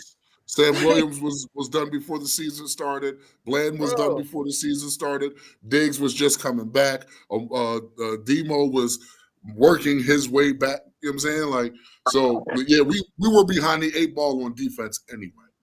Yeah, we were behind the 8 ball on defense anyway. And then I forgot. I take Dak out because he faked his injury. I forgot. You know what I mean? Oh yeah, that's right. Yeah, he was just playing. Take his. He faked his injury, so I don't want to. You know what I mean? He was just playing, just like CeeDee. CeeDee was faking an AC joint injury, even though I know what that feels like personally. Hey man, I'm just telling you what they say, man. I'm gonna tell you what they say, man. That's crazy. Yeah, get that in. Yeah, appreciate you being a member of the channel for 3 months straight. That's what I'm. Yeah, I'm about to get in on that too. I need to get in on that membership. Yeah. Yours and CFTs. Hey, y'all two favorites. So check this out, right? So, do we expect this next move to be an extension of Micah Parsons to open up more cap space, or no? Is Jerry Jones going to play around with this man? Jerry Jones is going to play around a little bit. He's going to play around till about maybe right before the draft. Maybe right You think he's gonna get signed before the draft? Oh yeah, I think he's going to get signed before the draft. Put a number on it. Put a number on it. Huh? Put a number on it. Put a number on it. Well, Micah personally came out and said he does not want to be the highest paid. Man, he lying, bro. That dude lying, man. I don't believe that, bro. I don't believe that, man. I do. Want to tell you why I believe it? Because he really wants Myles Garrett. He really wants to win a ring. I don't think it's about money I honestly don't think it's about money for Micah. Micah's already making. This is his first big bite, bro. This is first one. Okay. But my thing is typically, a player of his stature is not making the money that he's making on the side either. You know, exactly. With the Bleacher Report and all this stuff and what he's endorsement. Like, bro, it could possibly be another Tom Brady situation where Tom Brady had a rich wife and he didn't need that much money. Yeah, Max Crosby just signed a deal today. 3 years for 108. Who? So he's making roughly $34 million a year. You know what I'm saying? Max Crosby just signed a deal today. Okay, 3 years, 108. If that's it's like 35.5, ain't it? Yeah, 35.5, right? Something like that. Yeah, give or take. Yeah. But if I'm reading the tea leaves right, I'm looking at Micah doing maybe a 4-year 115. All right, then if that's the case, and you just opened up all this money, why not pay him while he talking like that? Why not? Why wait? I'm not asking y'all. I'm just saying, like the negotiations have already started 2 days ago. The negotiations. I try to keep my ear to the ground, bro. I try to keep my ear to the ground. So those negotiations started 2 days ago. And you know, like I know, just because a player says something, it doesn't mean they have to go through their agents. It's different when it was different back in the day because you was working with me and you. Like, hey, Angry, check this out, right? You show great production this year. Do we really need to involve your agent? Because I'm willing to give you this. You know what I'm saying? But sometimes they go to sometimes they go to the play. Because remember, Dez Bryant said that Jerry Jones tried to come to him, you know what I mean, and do that. But I'm just saying, bro, like, okay, let me ask you this, man. Let's go here. What is the reason? What is the reasoning behind them opening up all this cap space? Because me personally, and I hope I'm wrong, I don't see them using that money on free agents, bro. Okay. I don't either, bro. I'm with you with that one. I'm gonna answer this as simply as possible, without seeming to be sipping Kool-Aid. Publicity stunt. Okay, so I think that they opened up this amount of money not just to play a free agency, because I believe that they will. They're not going to play in the first round of free agency. But that's when all the players is gone, bro. No. That's all the players you want is gone. Oh, man. Yeah, bro. Like, man. That's what it boils down to. Like, that's when all the players that you would want is gone. That's when the Myles Garretts are gone and things of that nature. Yeah. All right, let me put it this way. Last year, let me put it this way. Last year, the Eagles went out. The first person that they signed free agent wise was Bryce Huff, and they threw the bag at him. Did he play? I ain't talking about that. Myles Garrett. No. I ain't talking about no Eagles. I ain't talking about no Eagles. I'm talking about the Dallas Cowboys. It's not about the Eagles. It's about the fact. So you'll go open up all this cap. So you'll go open up all this cap. You know what I'm saying? You open up all this cap to go play second, third, fourth, fifth day. Let me ask you something. Do you want Jordan Lewis back? Yeah. Yeah. Okay. So we need to open up some cap space. Did you want to sign Osa? Yep. Yeah. Okay. So we need to open up. I didn't want to tag him. So we need to open up some cap space. Do you want to sign Tyler Smith a little early? We need to open up some cap space. No. We're not gonna do that. You can't do that. You can't do that. No. I'm not gonna let you get away with that. Hold on. 26. We had 26. Can I explain myself? Nah, bro. I'm not gonna let you do that. I'm not gonna let you do that. Let me explain I see what you did. You try to be slick. You try to be slick right there. You know what I'm saying? Hey, see, to answer your question for me, yes, I would want to sign Tyler early, but we have to go off what the Cowboys do. So let's not use none of that money that we opened up for Tyler, because we like to sign them late. We sign players late around here. So let's go off the Cowboys. Oh, so now you want to sign them late? No. I don't, but that's what the Cowboys do. So let's not say we open up no money. That's what they do. That's well, we didn't open up no money for Tyler. I was with you until you said him. You know what I'm saying? I don't know, because they just signed Osa. They literally just signed Osa. He was up though, but they could have signed him last year. Late. Either way, it's late. No, ain't no late. Ain't no late. If you'd have signed him last year, that would bro. If he'd have hit free agency, we wouldn't have him. No. If he'd have hit free agency, we would not have Osa. What I'm saying is they could have done that last season, just like they could have done Dak the year before that. They could have done Parsons. They could have done all this.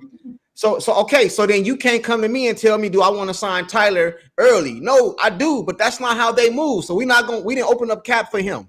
You understand what I'm saying? I like to think that they did. Man, so you think they're gonna sign him?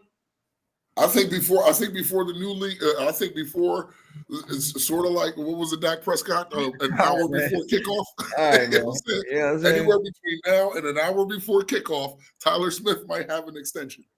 I think anywhere between now and kickoff, Ron Brand, big time, angry. Hit that big time comment.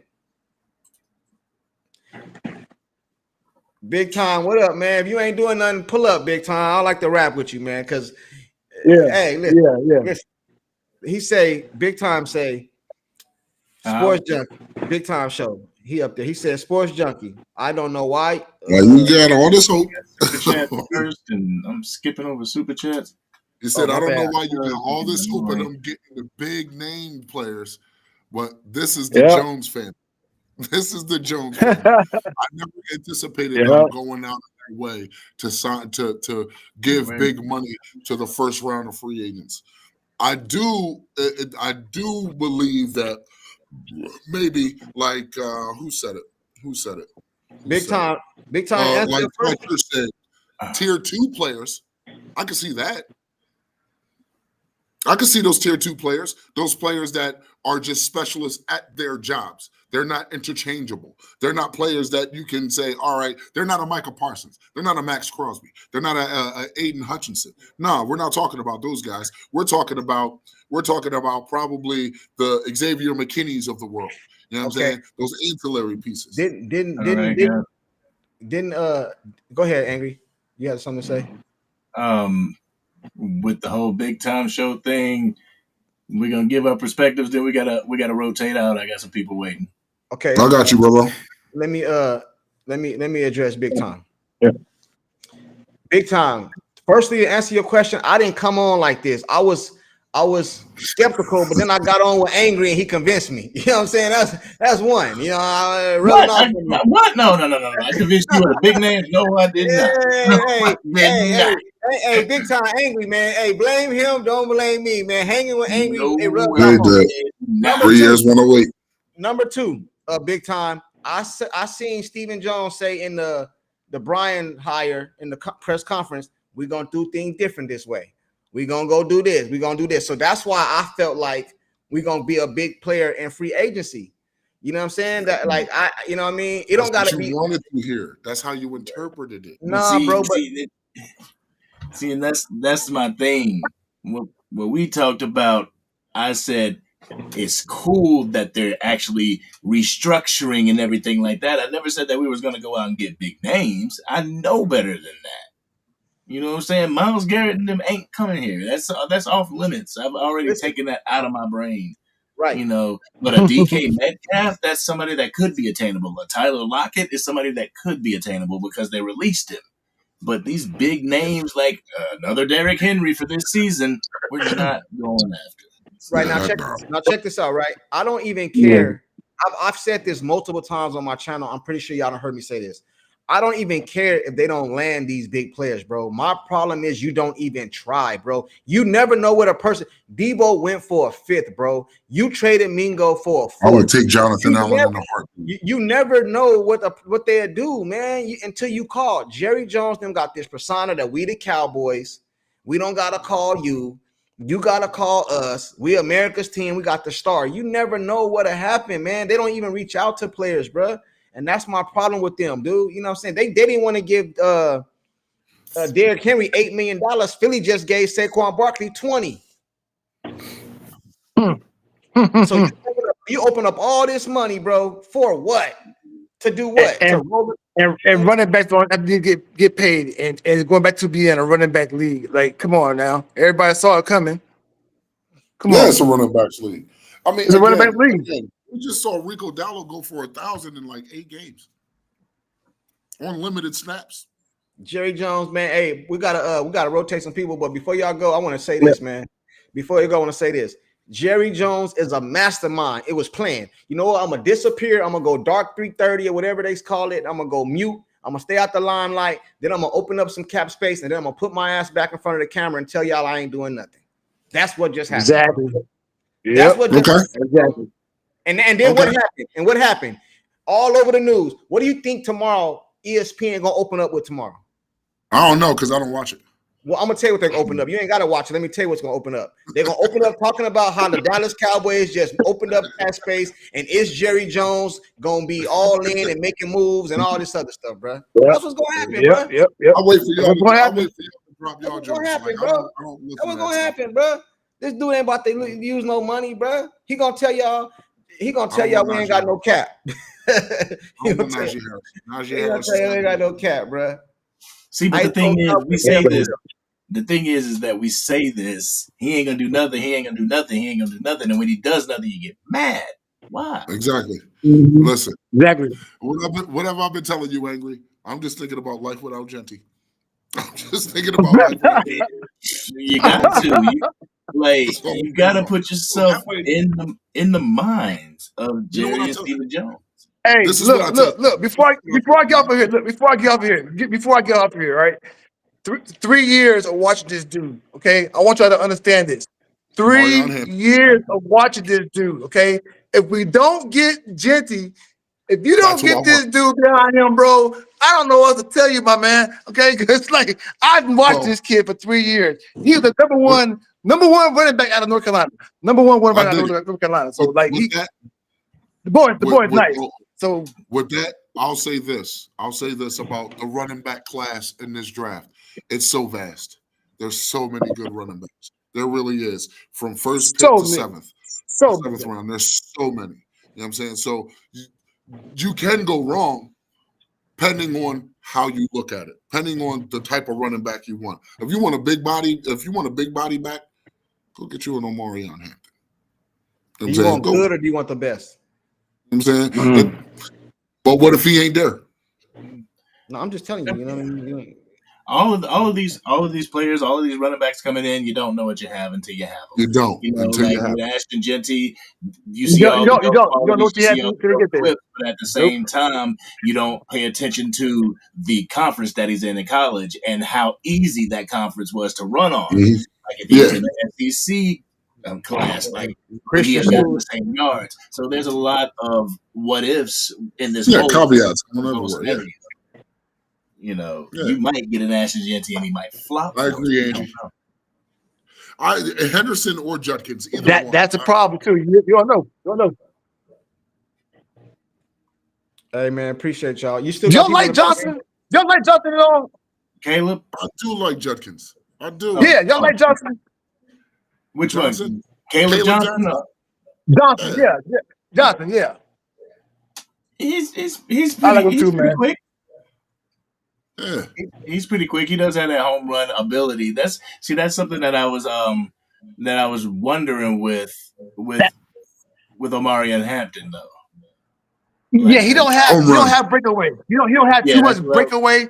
That's why I said get like Marcus Yarn in the back end to help him out with that breakaway speed. You know what I'm saying? He said Montana say Jenny mid as fuck. Of course, he's going to say that. Yeah, because he's probably an Eagles fan. He doesn't. The Eagles fans don't want us to get anything. He's not an Eagle fan. Right, and then Montana ain't no Eagles fan. Montana ain't no Eagle fan. Okay, all right. But I'm not going to say he's mid. I'm not going to go that far. Anger, you still got people in the back? Yes, I do. Okay. All right. Hey, Sports Junkie and ACF, thanks for bringing me on, brother. I'm a hot top next time. You know how y'all go live. Just let me know. I'll be on here with you, man. You know what I mean? Yes, sir. Yes, sir. Salute all right, yo. One love. Yes, sir. Who we got in the back? Who we got in the back? Really? I don't mind sticking around if you all allow it. Who we got in the back? All right, we got right now Drew back. What's going on, Drew? Get out the phone, Drew. This dude just wants to beef tonight. What's up with Philadelphia? Why you always want to beef with somebody, bro? Can y'all hear me? What no beef? I'm just coming with just understanding. I'm a fan of the game, right? Likewise. So when I say what I say, I'm not trying to cap on you guys. Dallas doesn't. You guys don't make me nervous at all. I'm more worried about Washington. Dallas and New York, you guys are way behind in my consideration. Not saying you got talent, but this is why I say, and I keep saying this, there's 4 tenets to a football team when you're building a football team that impresses me. It's the offensive line, the defensive line, the coach, and the your offensive line has 2 solidified players on the offensive line. That's BB and Tyler Smith. Solidified players, right? Everybody else, huge question marks. I don't think Dallas's offensive line is really that good. And you could say, oh, Rico rushed for 1,000. 1,000 ain't nothing these days, right? The defensive line, you got Micah, right? Micah can't stop the run. He's a one-trick pony, respectfully. He can't stop the run. Osa is good because Micah gets double teamed. He can't stop the run. After that, I don't know what else you got on that line, right? Quiet. So then D-Law was our best run stopper, though. You know what I'm saying? But D-Law got hurt. And he was injured, but I mean, he got hurt. You know what I'm saying? So, right now, that's what you have that's solidified, right? Linebackers, I don't know. I mean, look, I wish I like Overshawn. I would give Overshawn the whole year. Don't let him come back because he's out of position. He's really a safety playing a linebacker, but he plays really. Oh no. Look, go back and look at the college. Go look at this college film. I'm just telling you. He played linebacker. It's defensive line. You got 2 solidified players. Everything else is a question mark. Linebackers, question mark. Corners, Diggs was great. 2 injuries on the same knee. That's suspect, bro. And the last. Also, it looks like Darius Slay. I know Bland has been hurt last year, but even before last year, I see barbecue chicken. He had one great year like Diggs did. Barbecue chicken. What? I'm being. Look at the numbers. See, I go by I don't go by the glitz and the glamour. Look at the numbers. He had that 1 year where the quarterbacks he got interceptions off. They were all bummed. Do the math. Go back. That was last year. Year one. Oh, I just said, don't take GM, Drew's word for it. Go back and you check the numbers. The interceptions he got, good, great, all bumps. I know when he came to Philly, barbecue chicken. Last year, barbecue. Right? So, hey, Drew. You breaking down the analysis of our whole. You break 33 to 14. You breaking down the analysis of our whole squad, man. But you forgot, bro. Y'all, the year before last, y'all was real good, bro. Then y'all lost 10 in a row, bro. Saquon Barkley changed y'all whole squad. Hold on, bro. Saquon Barkley changed y'all whole squad, bro. Saquon Barkley is the big factor for the Eagles, the success they had, man. Because Jalen Hurts did not have a good season, bro. That's cap. All right. Because, hold on, 2022, when we went to the Super Bowl, and Jalen outplayed Patrick Mahomes again. Was Saquon on that? Bro, Jalen Hurts is the reason they lost that Super Bowl. He fumbled, bro. Listen, he fumbled the ball and they got a touchdown. Did he win? How many Super Bowls does he have? Hold on. When Jalen left the game, was the Eagles ahead. When the Eagles Wait a left, minute. in Hold the on. Yo, Let me put this in perspective. yo, Drew. Y'all were winning. Y'all Drew. were winning. Hold Y'all were on. winning in that first Super Bowl. Patty Mahomes went out. He came back and lit y'all to pieces. Don't sit here and tell me that. Drew. I'm Don't not sit there and tell me that. Drew. Y'all were winning. You had every Drew, chance. listen. Drew, we give you your prop. We gave Philly their props to win the Super Bowl, bro. We're not gonna sit up here and act like they just some all great. We gonna act like they some world beaters, bro. Hold on, I'm looking at the ops. I'm looking at all my ops in the division, which I should do because I'm. Man, Do you ever go to the Giants? Hold on, the Giants are actually. I'll tell you this, my man. The Giants are one quarterback and Don't do it. Hold on, let me. They're quarterback and the number 2 receiver and a half decent running back on your heels because they have a better defense. They probably after us they have the best defensive line in the division. Seriously, but we haven't lost to them. We haven't lost to them in Dak's inception, bro. Inception, we have never lost to them. Yeah. If you look at the Giants' defensive line as a whole, after us, they have the best defensive line in the division, bro. That's with Cooper Rush. Even with Cooper Rush, they couldn't beat the Cowboys. And we were trash this year. They are not a quarterback and a number 2 receiver and a possible good running back. They already have a pretty good running back. I like Tyrone Tracy. They already have 2 good receivers. They have 3 good receivers, if you ask me. Yeah, Chata, They're just a bad team. Damn it. What's up with the link today? I had to get a word in edgewise. Y'all motherfuckers go forever, man. Y'all gotta let people talk. What did he say? I forgot. He be tripping. Your boy be tripping. Edward said I changed the subject or something. Go back to what did he say? He said sports fan. He said sports fan junkie.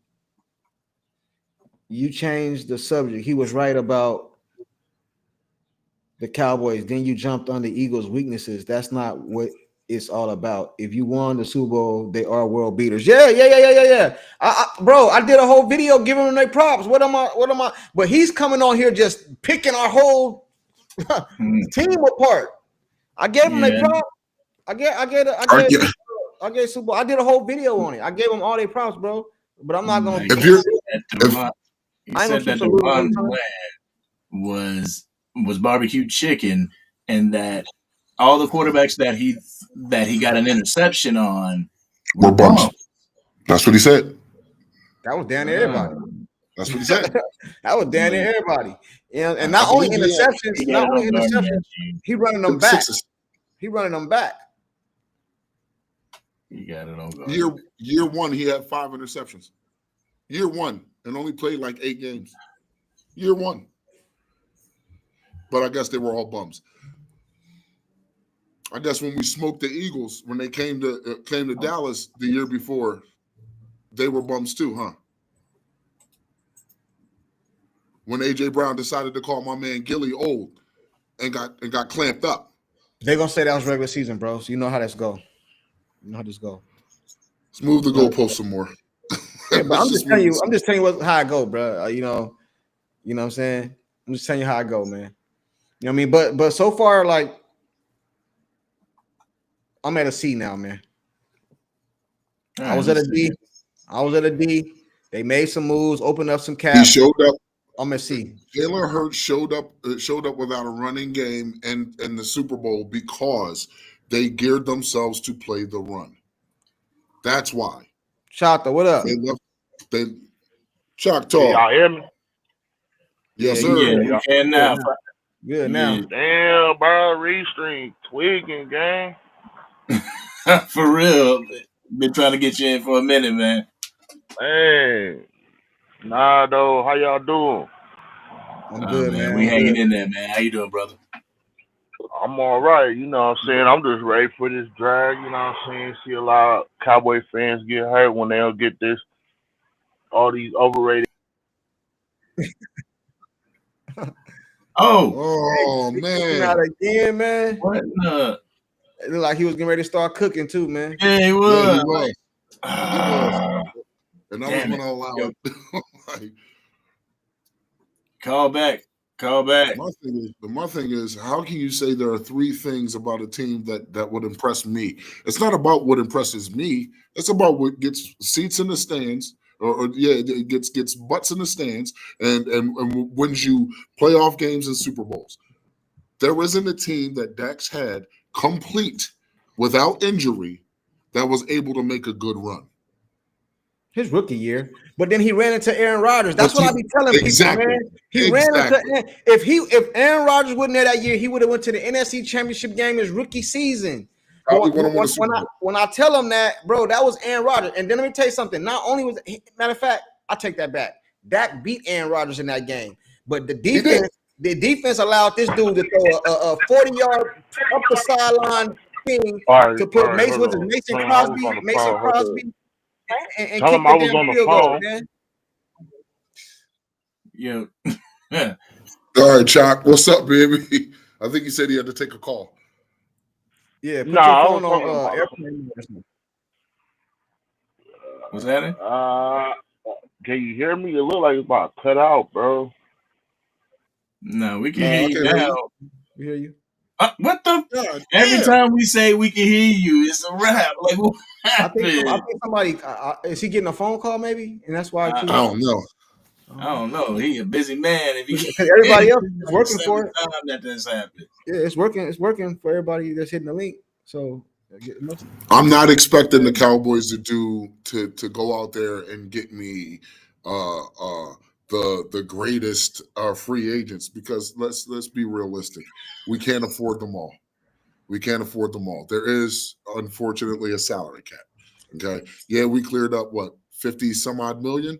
All right, that can get you 4 players in free agency, and that's all I want. That's all I expected.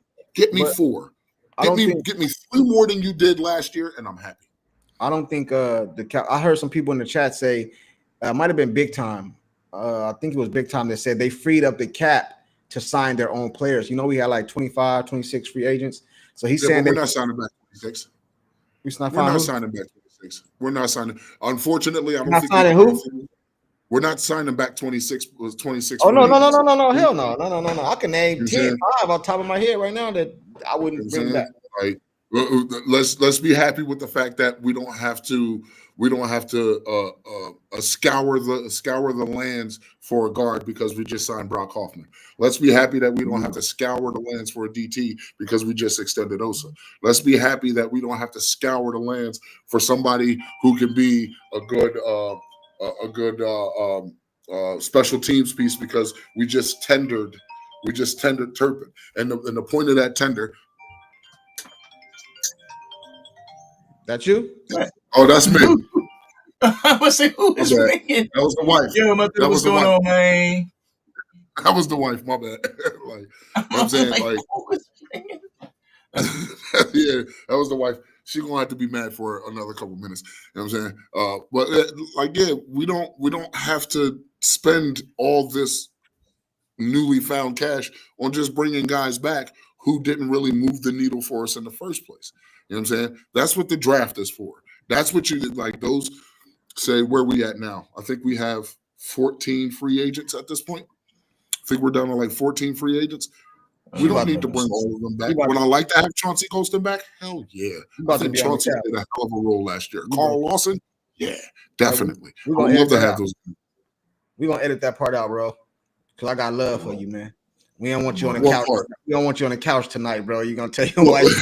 She's going to watch it back like I called her back. She got to wait. I tell her that all the time. We're podcast right now. Y'all man. That's what's up, man. Here's the question. What do y'all want to see? Angry, what do you want to see, bro? Yeah, I want to know this. I want to know this too. What do I want to see as far as what right now? As far as free agency is concerned.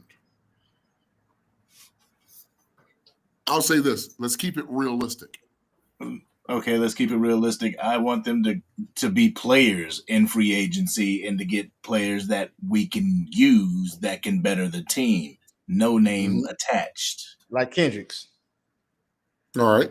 No name attached. I mean, if we have a good player in free agency that we're looking to get and he's attainable, he's bargainable. That's not a fucking word, but a bargain. You know what I'm saying? Yeah. Like, then go after him. But it doesn't have to be the highest paid player or the highest costing player in free agency. It don't. But if you look around the league, that's been the blueprint. Be smart about the free agents that's out there, and also be smart about what you need. You know what I'm saying? Like, all right, we know that's the blueprint, though. Like, I don't know, bro. Maybe I'm just maybe I'm me different. personally. I seen the Rams go all in with big players. They won the Super Bowl, bro. I just seen Philadelphia Eagles go play all these players, bro, and they go win the Super Bowl. Why is it that the Dallas Cowboys always want to go get these bargain players? I don't agree, man. I ain't saying go use all your money on all these players, bro, but you need to go get elite talent, bro. You need elite talent to win a Super Bowl, bro. You cannot go out here. Tell me how the Washington Commanders didn't have an elite squad, but they made it to the NFC Championship. Bro, because them dudes about to get paid. A lot of them dudes about to, because they first of all they got this dude. First of all, they got Dan Quinn. They don't got Jerry. First, we got to start at the top. Our organization is the Washington organization. You just answered your question. As of right now, is a better ran organization than the Cowboys as far as you just on the field.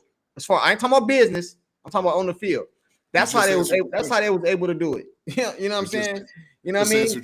If you got money available, bro, I am not saying you just go out there and throw your money away. I am not saying that, bro. What I am saying is you try to get the best player, man. I don't care what his name is, man. You try to get if Myles Garrett is the best player in free agency, you try to get him. You know what I'm saying? Do you not think, I want to answer y'all this question. I just, and I'm gonna shut up. Do you not believe that the Philadelphia Eagles just signed Saquon Barkley? Do you not believe they're going to be a player for Myles Garrett? Oh, I know they're going to be a player. Why? They just won a Super Bowl. Why? Why they going to get it? Exactly. So why is it that the Dallas Cowboys don't have the same mind? I don't know, bro. This is if the Cleveland Browns even accept a trade and don't think for a second the only shining light that they have on their damn team. Don't think for a second that they don't want a king's ransom for them. And will anybody be able to even afford this guy? No, it's not the same as far as free agency. Free agency, he's available. You don't have to give up any picks or anything like that. I agree, but at the same time, when a person comes out and says they demand a trade and want to trade, it kind of lowers their value because now the world knows you want out. Now they don't have to trade. Their value. Hold on. No, but it lowers it because the world knows you out. It's you out. They know you want to get rid of him, bro. You know what I'm saying? So not you want to get rid of him, but they know he want to leave. You think they want a scoring player up off in their locker room next year? Because some of these players want Myles Garrett rich. He mess around and sit out, do all kind of stuff. You know what I'm saying? So I'm pretty sure, bro. I ain't saying it's gonna happen. I said this multiple times on here, man. I don't know how many times I gotta keep saying it. I ain't saying you get him, but you make the phone call, bro. You reach out to see what it'll take. You know what I mean? It ain't guaranteed. They not even gonna call him, bro. But then when we don't, but okay. So we make the phone call. They say no. You still gonna be mad? No, because you tried. You know what I'm saying? But, okay. Tried. All right. You tried. Derrick Henry, you didn't call him. You didn't even call him. The dude was in Dallas. You didn't even call him. We make the phone call. They say no, but then he goes to the Eagles. But then I can't get mad at. But I can't blame Jerry. Because you tried, and I ain't talking about try with no bullshit, bro. We're gonna send you a 5th round pick for Myles Garrett. We gotta be reasonable. You know what I mean? We gotta be reasonable. You know what's reasonable? You want to know what's reasonable for Myles Garrett? Don't say it, man. I know you know I'm gonna say it. You about to make the chat mad. You about to make the chat mad. Number one pick, Michael Parsons. That would make it happen. And then go ahead and sprinkle on maybe 1 or 2 more picks. Won't be another first. Would you trade Michael? Would you trade Michael Cross for Garrett? Even swap? Would you? I'm asking you. Would you do that? No. If I'm going player for player, if I'm going, see, here's the thing. No. See, you about to see. No. Hear me out. I'm glad you said that because I'm of the mindset, if you want my 25-year-old guy for your 29-year-old guy, and I haven't even paid my 25-year-old guy yet, that means you're going to have to pay my 25-year-old guy. I don't necessarily have to pay your 29-year-old guy. I can have you take all that. So this is what I want for my 25-year-old guy, who probably has more upside than what the 29-year-old guy has. I don't know about that, but go ahead. Hear me out. I'm going to need your second-round pick. You want Micah Parsons? Oh no, I'm keeping my 12. I want your second round pick. I want your first round second pick. That wasn't my question. That wasn't my question though. You said, would I trade him player for player? Yes, I would trade him player for player. No, but I didn't say no picks. I said no picks. I said straight across. Would you trade him player for player? Then no. It's not that doesn't work out for me. All right, I got you. Because if I'm going to lose, I wouldn't do it. Top end edge rusher for another top end edge rusher. What else am I going to have with that one top end edge rusher, who's probably only got like 4 years left in his body to play? But you know, Myles Garrett is a Hall of Famer right now. Of course, I know this. You don't know this. You don't know Michael is a Hall of Famer right now. You don't. You don't. Like you can't. He been in the league 4 years, bro. Are we gonna keep it real? He's been in the league 4. So you telling me, bro? So you telling me? Okay, let's say. All right, man. You continue. You cannot Michael tell me Parsons right now. Michael Parsons at the end of Michael Parsons' career. At the end of Michael Parsons' career, he is as much of a Hall of Famer as Zach Martin is. That's not true, bro. It is true. It's not true, bro. Zach Martin got a larger body of work. I mean, if we looked at Darren Woodson, we would have considered, wouldn't he be up in the Hall of Fame? Bro, I told y'all this multiple times, bro. I know, Anger, you heard me say this. When you mention Hall of Fame, if you have to think about it, you do not go, bro. Not a thought. You know what I mean? If I tell you Jerry Rice, do you got to think about that? No, I have to think about Michael Parsons. If I tell you Myles Garrett, you don't got to think about that. If I tell you Michael Parsons, I have to think about that as of right now, bro. He has done nothing. All right, bro. All right, bro. We just agree to disagree. We just agree to disagree. I mean, for me personally, there is no thought. There is no thought. So if he ended his career right now, he a Hall of Famer. I'm not going to say that he hasn't done it. All right, then, man. You know what I'm saying? If Myles Garrett ended his career right now, he's a Hall of Famer, right? There isn't a player who has only played 5 years that is a Hall of Famer. Right. Maybe, but you try to use that word, but you just use that word, bro. But you just use that word. I know. That's why I said, bro. 11 years. He's played 11 years. You're missing my point, though. You're missing my point, though, bro. I said you can't use Zach Martin because he got a larger body of work. So now I'm telling you the same thing when I said Michael Parsons. I'm telling you the same thing. You can't say that. What I said was at the end of Michael Parsons' career, you're assuming he is as much of a Hall of that's what it's all about, a projection, right? I ain't projecting Myles Garrett. I'm telling you he's a Hall of Famer. Damn, he ain't made to the Hall of Fame. Like that's projection as well, though, bro. He's been playing 7-8 years. Yeah, he better be a Hall of Famer. And that's my point, bro. That's my point. Y'all acting like I don't want to trade Michael, bro, but y'all acting like Myles Garrett is some 34, 35-year-old, bro. Y'all tripping. No, he's 29. That ain't old, bro.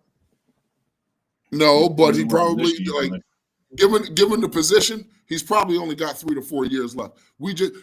DeMarcus Lawrence is playing in his, if he comes back, he's playing in his 11th year, and he's going through injury after injury. Now, not all football players are the same.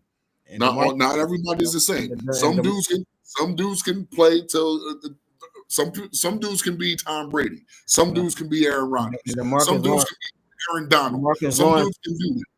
But DeMarcus Lawrence ain't never been Myles Garrett. I'm not saying that he was. What I'm saying is, look at the body of. If you're looking at the longevity, right?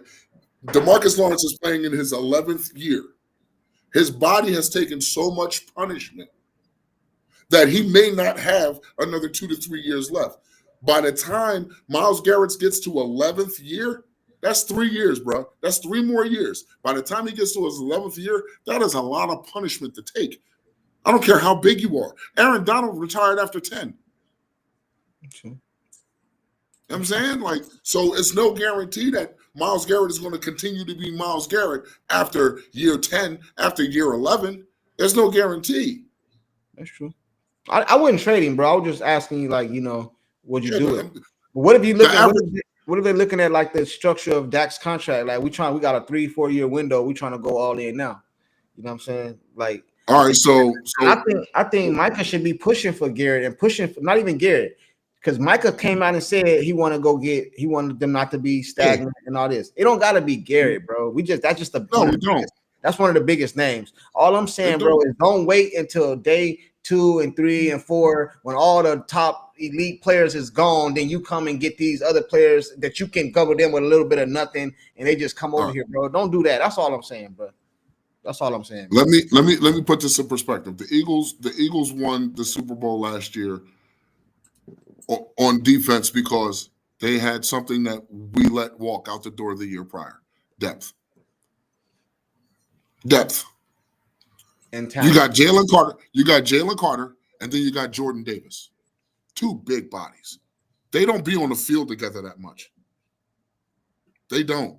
There's a lot of rotation going on. And the fact that we don't have that 2023, Dak's MVP year, the reason why we were so damn good, depth on the front 7. Depth, we had it. We had interchangeable pieces. We didn't have that last year. We didn't have that because everybody was injured. Listen, you know what I'm scared of, Angry? And Kinfolk fam, you know what I'm scared of, bro? See, I would be with you guys, bro, if the Philadelphia Eagles and the Washington was not in our division. These teams are in our division, bro. And Washington went to the NFC Championship game last year. Philly won the Super Bowl. So we have to try to keep up with our division, bro. These dudes, Washington got a gang of money available, bro. They're going to be throwing money all out the door to bring in better players. And what we going to do is keep waiting on day 2 and day 3 to bring in some like, come on, bro. If we doing this, bro, if we doing this, we ain't going to be shit, bro. They got a gang of money. And how long did it take Washington? How long was Washington mediocre to get that gang of money and to have that first round pick for Jaden Daniels, all this stuff? They've been mediocre for years. I understand that, Angry, and I agree with you on that aspect of it. But we're not talking about how long it took them to get there. They here now, and they in our division. So we have to try to keep up with the people in our division. In order to make the playoffs, you got to win the division, or you got to get in the wild card, or you got to win the conference. I do not see Dallas Cowboys winning the conference. So can we agree on that? Let me ask you something. Let me ask you something. Can we agree on that first? I can't agree on nothing until let me ask you something. Who was the last back-to-back NFC East winner? Nobody. Nobody. Philadelphia, 2004. 2003 and 2004. 2002, 2003, 2004. That was the last time we had a back-to-back NFC East champion. The NFC East is wide open. Wait. All right. I feel you. The NFC East is wide open. I feel you. By the logic of most Eagles fans in the past, and they say in the past 3 years they've been to 2 Super Bowls. In the past 8 years they've been to 3. Right? If that was the case, and they're the gold standard, why are they just like us, just like New York, just like Washington, inconsistent in winning the NFC East? No, I get that, but if Jerry Jones don't do nothing with all that money he just opened up, it's gonna be the first back-to-back NFC East champion in over here, bro. You know what I'm saying? I still don't see it. You know what I mean? I want to be able to compete, bro, and I want to be able to compete. All right, JB, what's the deal, JB? You done spent this whole life trying to discredit the quarterback of the team that you root for. Why? Like, what do you get? Do you get a stimulus check from it? You get commission from it or something? Like, who cares? Like, damn. We've been talking about something completely different, and you still on Dak Prescott. Like, leave that alone, bro. JB, Wow. They love to hate this dude. I don't know what JB this dude has done to JB make do people not like hate that. him so much. I don't I get know. it. JB do I not like don't. Dak, man. I don't JB get not it. like Like, JB do not like Dak, man, at all. Like, wow, but I don't damn, get is that it. gonna ruin your NFL, your Dallas Cowboy experience? Like, damn. If we've seen nothing else this past season, without Dak Prescott, we trash bum diddles. Can We I garbage. Hot can I garbage. can I ask Hot y'all garbage. can I ask y'all a question real quick, bro? And I really mean this, right? You know I'm what I mean? listening. Why is it? And I ain't just necessarily talking about JB.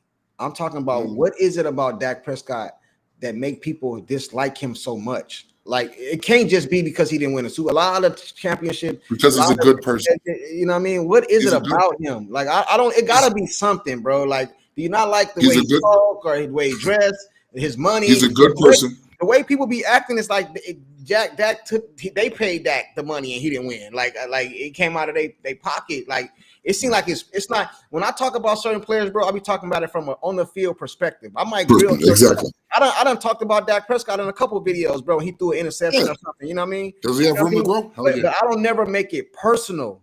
You know what I'm saying? Like, a lot of these people be making it personal, and I don't understand that. And I just want to ask y'all. I don't know that. Why do y'all know these people?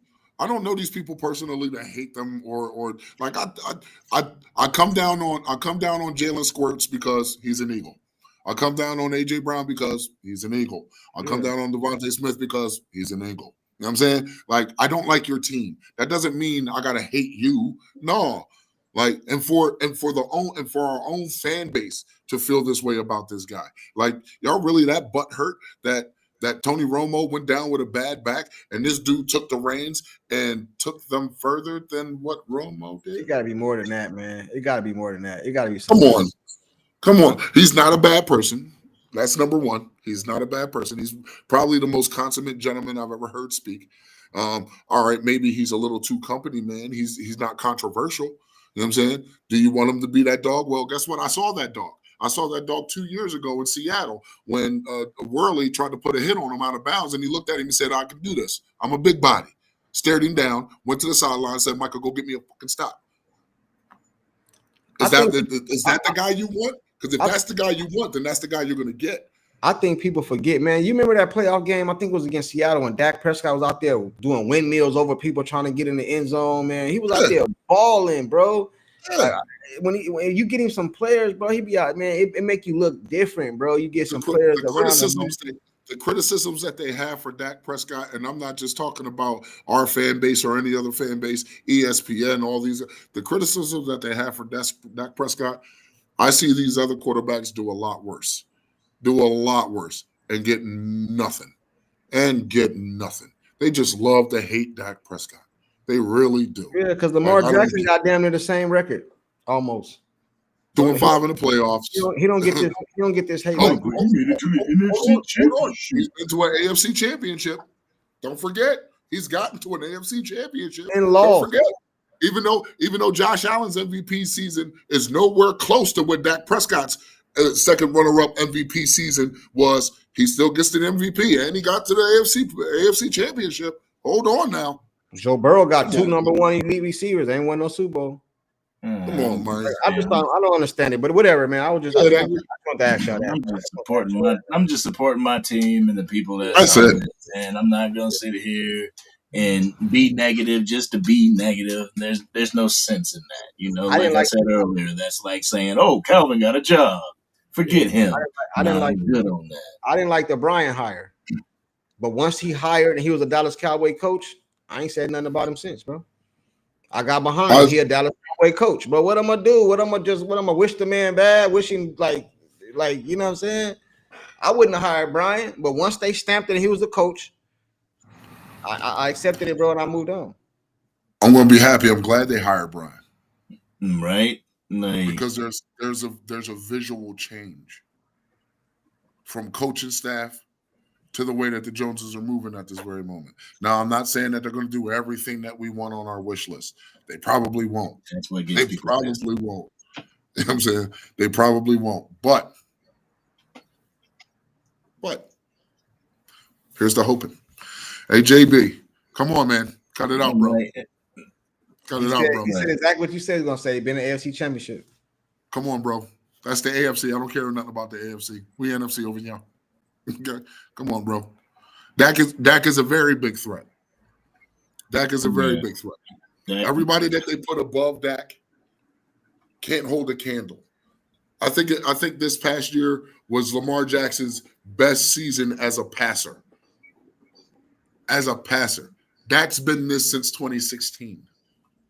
One of the best passers in the game. Very cerebral. Very cerebral. This shit is mentally draining. Real talk.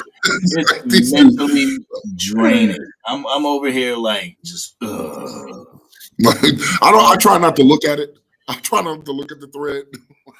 Like, I mean, you know, I do it to bring people's comments up, but just the same shit over. Same talking points. All of them sound exactly like Stephen A. and Chris Canty. It's just crazy. Like, we were talking about Micah Parsons, JB, and here you were still talking about Dak. So it's not like y'all brought him up. Come on, dude. Dak can play defense.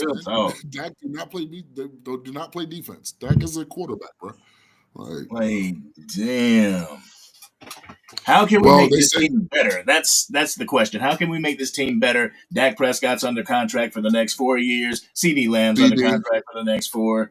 You got your quarterbacks and stuff set up. How do you make it better under him?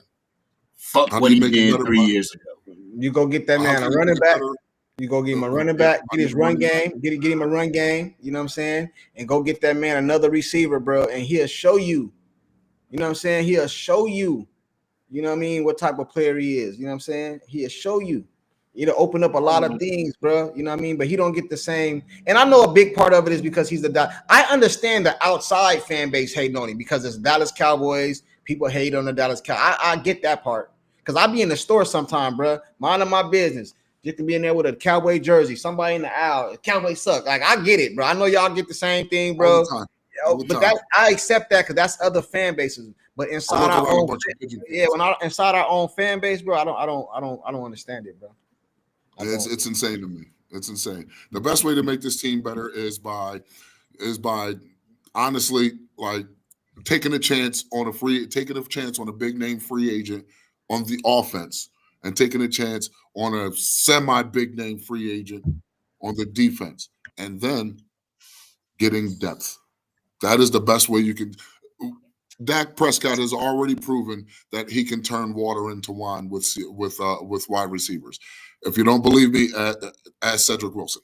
He got 2 contracts because of Dak Prescott. If you don't believe me, ask Dalton Schultz. He's playing for the Texans right now. You know what I'm saying? If you don't believe me, Brown, he played with the Washington Commanders. You know what I'm saying? Like, so to think that Dak can't elevate anybody, you're kidding yourself.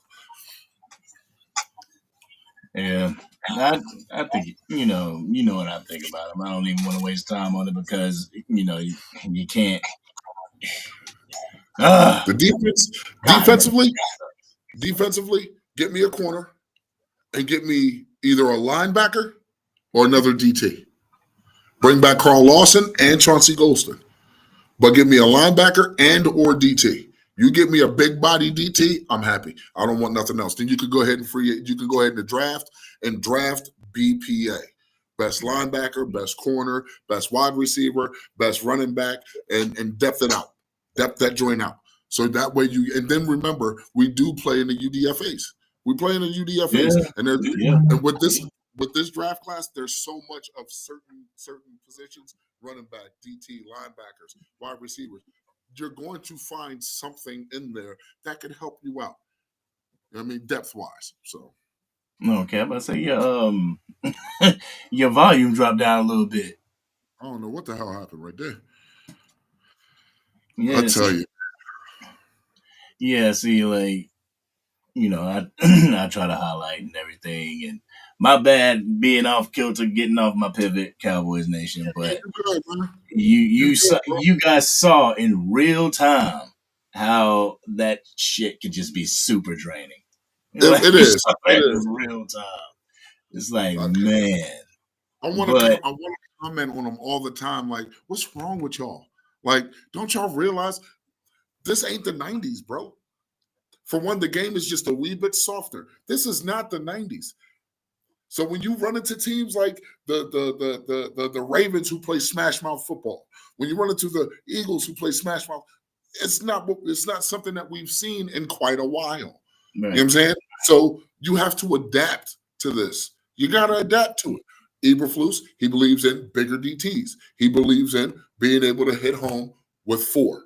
He doesn't believe in let's blitz. No, he wants the linebackers to be clear and free to do their job. So that means the front 4 has to do their job. So that way the corners and the safeties can do their job.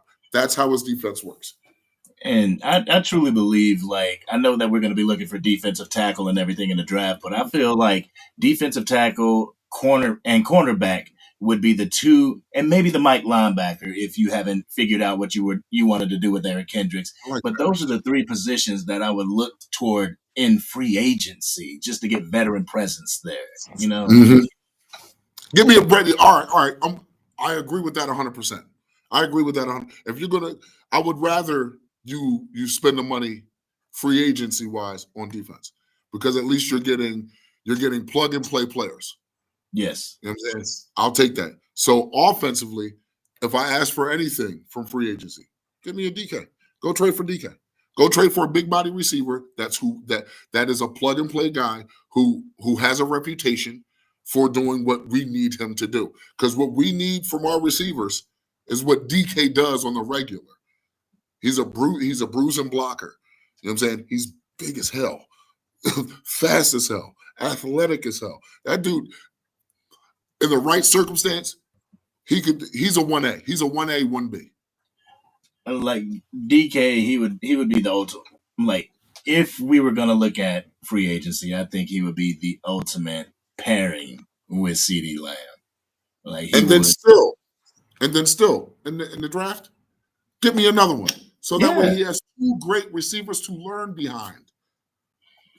Yeah. Let Flournoy flourish. Let Mingo finally let's finally see what we spent our 4th round draft pick on. I already saw shades of it. Last year. I want to see it in totality.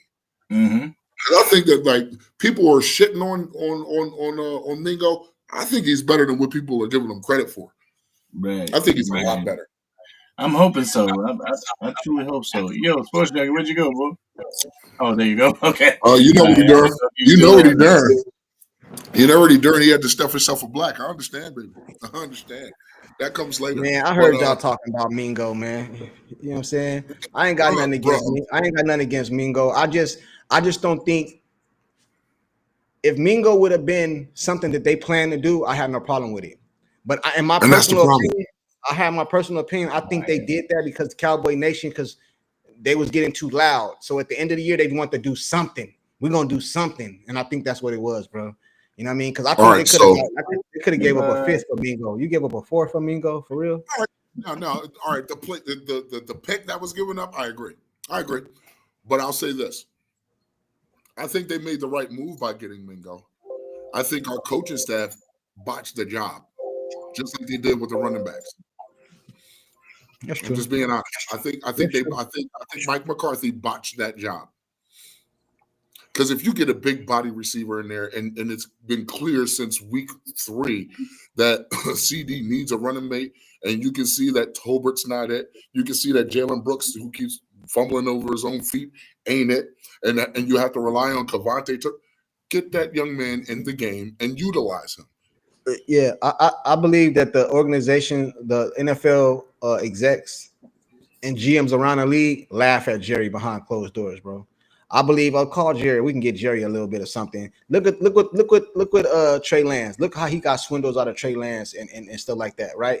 Then look at Amari Cooper. He go over there. I think that's a coaching thing too. I think the whole Trey Lance thing was a coaching thing too. I know, but listen, I'm not talking about on the field. I'm talking about up the room, the picks. I got you. And you get Amari Cooper. You send him up over there. Then the Bills go get him for less than you did.